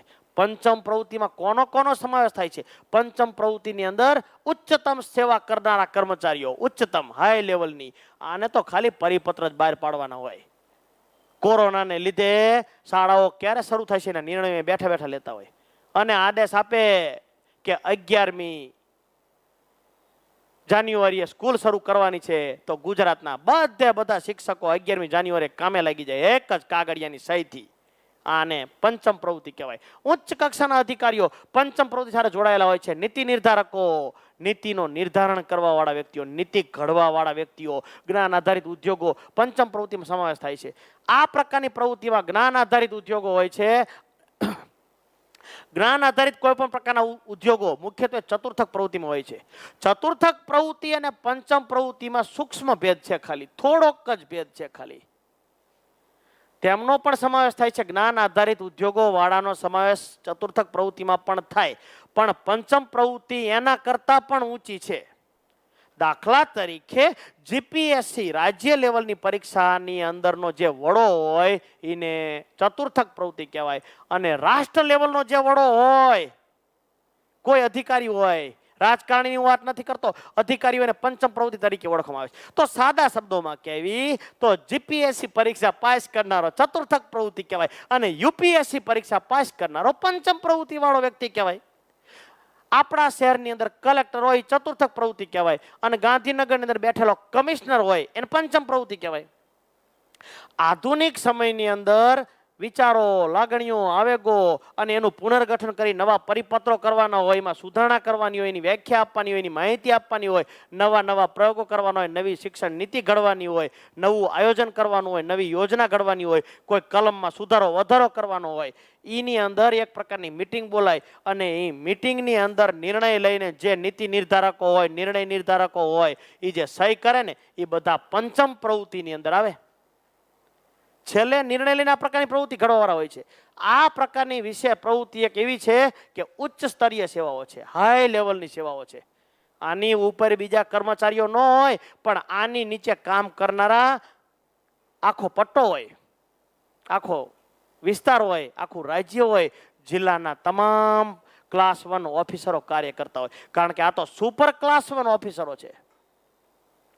વરિષ્ઠ વ્યવસાયિકો, વરિષ્ઠ ઉચ્ચ કક્ષાના વ્યવસાયિકો, કોઈ પણ વ્યવસાય, પછી ટ્રાન્સપોર્ટેશનની અંદર હોય કે પાણી પુરવઠાની અંદર હોય કે વીજળી ક્ષેત્રમાં હોય કે શિક્ષણ વિભાગની અંદર હોય, તમામ ક્ષેત્રની અંદર ઉચ્ચ વ્યવસાયિકો હોય, ઊંચો હોદ્દો ધરાવનારા વ્યક્તિઓ હોય, સરકારી અધિકારીઓ, નવા નવા સંશોધન કરનારાઓ હોય, આર્થિક રાજકીય નીતિ ઘડનારા હોય, સફળ નિષ્ણાંતો હોય, તમામ ક્ષેત્રમાં કામ કરનારા, સામાજિક, વ્યવહારિક, આર્થિક, રાજકીય જે નિર્ણયો લેનારા હોય, અને આઈએએસ ઓફિસરો હોય ને મોટા મોટા, એ બધા ઓફિસરો પંચમ પ્રવૃત્તિની અંદર આવે. આ પ્રકારની પ્રવૃત્તિ કરનારા લોકો જે છે પોતાની બુદ્ધિનો વધારે પડતો ઉપયોગ કરે છે, શારીરિક કૌશલ્ય ઓછું ધરાવતા હોય છે, સૂટ બૂટની અંદર એકદમ તજજ્ઞ નિષ્ણાંત તરીકે કાર્ય કરનારા તમામ વ્યક્તિઓ જે છે પંચમ પ્રવૃત્તિની અંદર આવે છે.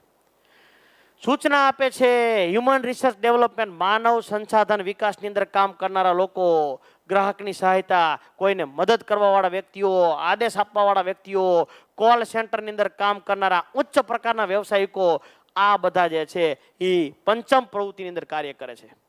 અરે હૈદરાબાદની અંદર અને મનીલા ફિલિપાઇન્સની અંદર સ્થાપિત આ પ્રકારની કંપનીઓ જે છે એ ટેકનોલોજી પર આધારિત હતી. હૈદરાબાદની અંદર જ સૌ પ્રથમ ભારત દેશની અંદર હતી આવા પ્રકારની ઉચ્ચ કક્ષાની સેવાઓ જે છે એ. અને હવે આવા પ્રકારની સેવાઓ જે છે એ તમામ રાજ્યની અંદર જોવા મળે છે, અને તમામ રાજ્યની અંદર આવા પ્રકારની સગવડો પ્રાપ્ત થઈ છે. મોટા મોટા ઓફિસરો જે છે એનું માર્ગદર્શન આપણે પણ લઈ શકીએ છીએ, અને આ લોકો આપણને માર્ગદર્શન આપે છે અને મુશ્કેલીયુક્ત પરિસ્થિતિ આપણને દૂર કરવા માટેનો પ્રયત્ન કરતા હોય છે. આ પ્રવૃત્તિને કારણે નવા નવા અનેક પ્રકારના ઉદ્યોગો સ્થપાઈ રહ્યા છે. હાલમાં સામાજિક સંગઠનોની તરાહ બદલાઈ છે, રાજકીય સમીકરણો નવા નવા ઊભા થયા છે, પરિવહન, દૂરસંચાર, અવકાશ સંબંધી અથવા નવા નવા અનેક પ્રકારના સંશોધનો થયા છે. અને એ સંશોધનો જે થાય એની અંદર આ લોકો એના મંતવ્યો આપતા હોય છે, અને અનુભવોનો ઉપયોગ કરીને લોકો જે છે સમર્થન આપતા હોય છે, ટેકો આપતા હોય છે. અનેક પ્રકારની પ્રવૃત્તિઓ જે છે આ લોકો સુધી પહોંચાડતા હોય છે, અને જે પહોંચાડે ને એને પંચમ પ્રવૃત્તિ તરીકે ઓળખવામાં આવે છે. તો આ બધી પ્રવૃત્તિઓ જે છે ને એ બધી પ્રવૃત્તિઓ પંચમ પ્રવૃત્તિ કહેવાય. સાદા શબ્દોમાં કહીએ તો પંચમ પ્રવૃત્તિ જે છે એને તો ખાલી નિર્ણય જ લેવાનો હોય. અરે નિર્ણય લેવાની વાત તો ઠીક છે, પરંતુ એ ઉચ્ચ કક્ષાનો જે નિર્ણય લીધો હોય એ નિર્ણયનું નીચેના તમામ પ્રકારના વ્યક્તિઓ, તાલુકાઓ, જિલ્લાઓ અને એ ક્ષેત્રમાં કામ કરનારા વ્યક્તિઓએ આ બધા નિર્ણયોને અનુસરવાનું હોય છે, એને તાબે થવાનું હોય છે, અનુકૂળ થવાનું હોય છે.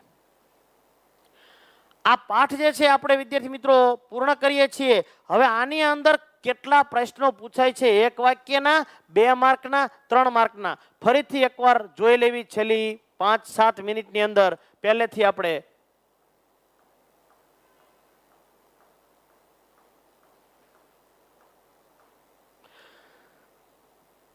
ભૂગોળની અંદર પ્રકરણ 4 ચોથા પાઠની અંદર કુલ 7 ગુણોનું પૂછાય છે. વિકલ્પવાળો એક પ્રશ્ન, એક વાક્યનો એક પ્રશ્ન, 2 માર્કનો એક પ્રશ્ન અને 3 માર્કનો પ્રશ્ન. આ પેજમાંથી જોવા જઈએ તો કુલ 7 માર્કનું બોર્ડની પરીક્ષામાં પૂછાય છે ચોથા પાઠની અંદરથી. અહીં એક પ્રશ્ન છે, ફક્ત 1 ગુણનો પ્રશ્ન છે. તૃતીયક પ્રવૃત્તિ એટલે શું? માનવીને આપી શકાય તેવી પ્રવૃત્તિને તૃતીય પ્રવૃત્તિ તરીકે ઓળખવામાં આવે છે. એક વાક્યનો પ્રશ્ન, માનવીને આપી શકાય તેવી સેવાને તૃતીય પ્રવૃત્તિ કહે છે. હવે 2 માર્કનો પ્રશ્ન આના પ્રશ્ન પૂછાય. તૃતીય પ્રવૃત્તિ એટલે શું? તેના સેવાના વિભાગો જણાવો. અથવા તૃતીય પ્રવૃત્તિ એટલે શું? ઉદા આપો. માનવીને આપી શકાય તેવી સેવાઓને તૃતીય પ્રવૃત્તિ કહે છે. શિક્ષણ, સ્વાસ્થ્ય, પરિવહન, દૂરસંચાર, વ્યાપાર અને મનોરંજન વગેરે તૃતીય પ્રવૃત્તિ છે. પૂરું. આ પેજમાં એક પ્રશ્ન પાકો કરવાનો વિદ્યાર્થી મિત્રો બોર્ડની પરીક્ષા માટે. ઓકે, ચાલો બીજું. સૌથી વધુ રોજગાર કોણ આપે છે? સૌથી વધુ રોજગારી સરકાર આપે છે. ઉદાહરણ તરીકે તમે લઈ લો, કામ કરનારા કર્મચારીઓ ગમે એ ક્ષેત્રમાં હોય તો એમાં સરકારી કર્મચારીઓ વધારે છે. તમે શાળાઓ લઈ લો, બધી ઘણી બધી, તો એ કામ કરનારા શિક્ષકો હોય ને, સરકારી શિક્ષકો વધારે છે. ચાલો, સરકાર જ સૌથી વધુ લોકોને સેવા પૂરી પાડે છે, તો ફરીથી સૌથી વધુ સેવાઓ કોણ પૂરી પાડે છે? તો સરકાર. આમાંથી એક પ્રશ્ન છે, વિકલ્પ વાળો પ્રશ્ન, વિભાગ એ ની અંદર. ચાલો, હવે આ 3 માર્કનો પ્રશ્ન છે, માનવીની તૃતીયક પ્રવૃત્તિની સેવાના વિભાગો જણાવો. તો અહીં જુદા જુદા પ્રકારની સેવાના વિભાગો છે ને, એ બધા વિભાગોની અંદર તમારે ઓછામાં ઓછા 2 મુદ્દા લખવાના છે. એટલું જ નહીં, આમાંથી એમ પૂછાય તૃતીય પ્રવૃત્તિના સેવાના મુખ્ય વિભાગો જણાવો, વ્યાપાર વિષયક સેવાઓ જણાવો, એમ પૂછાઈ શકે. બાકી આ મોસ્ટ આઈએમપી પૂછાય છે તે આ પ્રશ્ન. અત્યાર સુધીમાં ભૂતકાળ એવું દર્શાવે છે દર વખતે આ પ્રશ્ન પૂછાઈ ગયેલો છે. આ વખતે પણ પૂછાય છે તે. આ બધી સેવાઓ જે છે એ તૃતીય પ્રવૃત્તિઓ છે. હા, ઇન્ફોર્મેશન ટેકનોલોજી,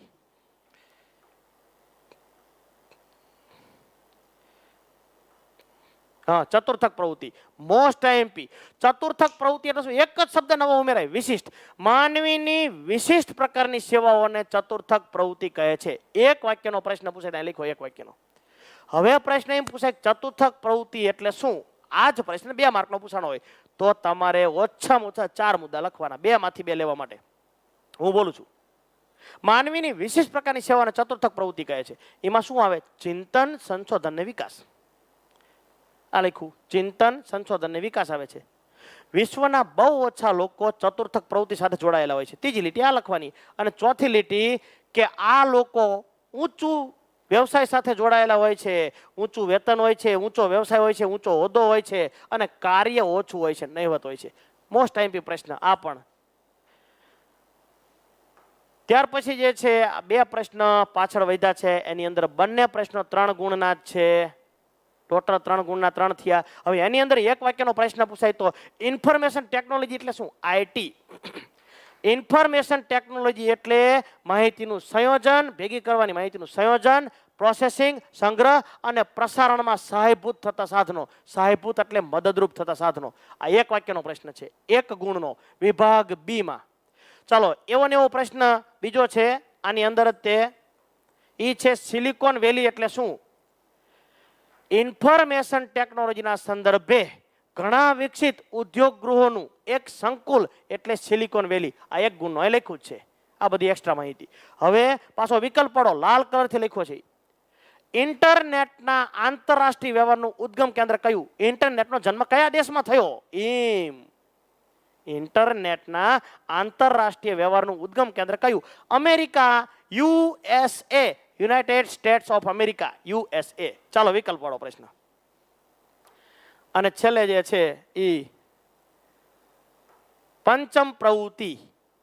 હવે પંચમ પ્રવૃત્તિની અંદર તો પ્રશ્ન મોટે ભાગે લગભગ આખો 3 ગુણનો પૂછાય છે. આ રીતે મેં છેલ્લે અત્યારે તમારી સમક્ષ જે વર્ણન કર્યું એ મુજબ પ્રશ્નો આની અંદરથી પૂછાય છે. અહીં આપણે પાઠને પૂર્ણ કરીએ છીએ. અસ્તુ, જય હિન્દ.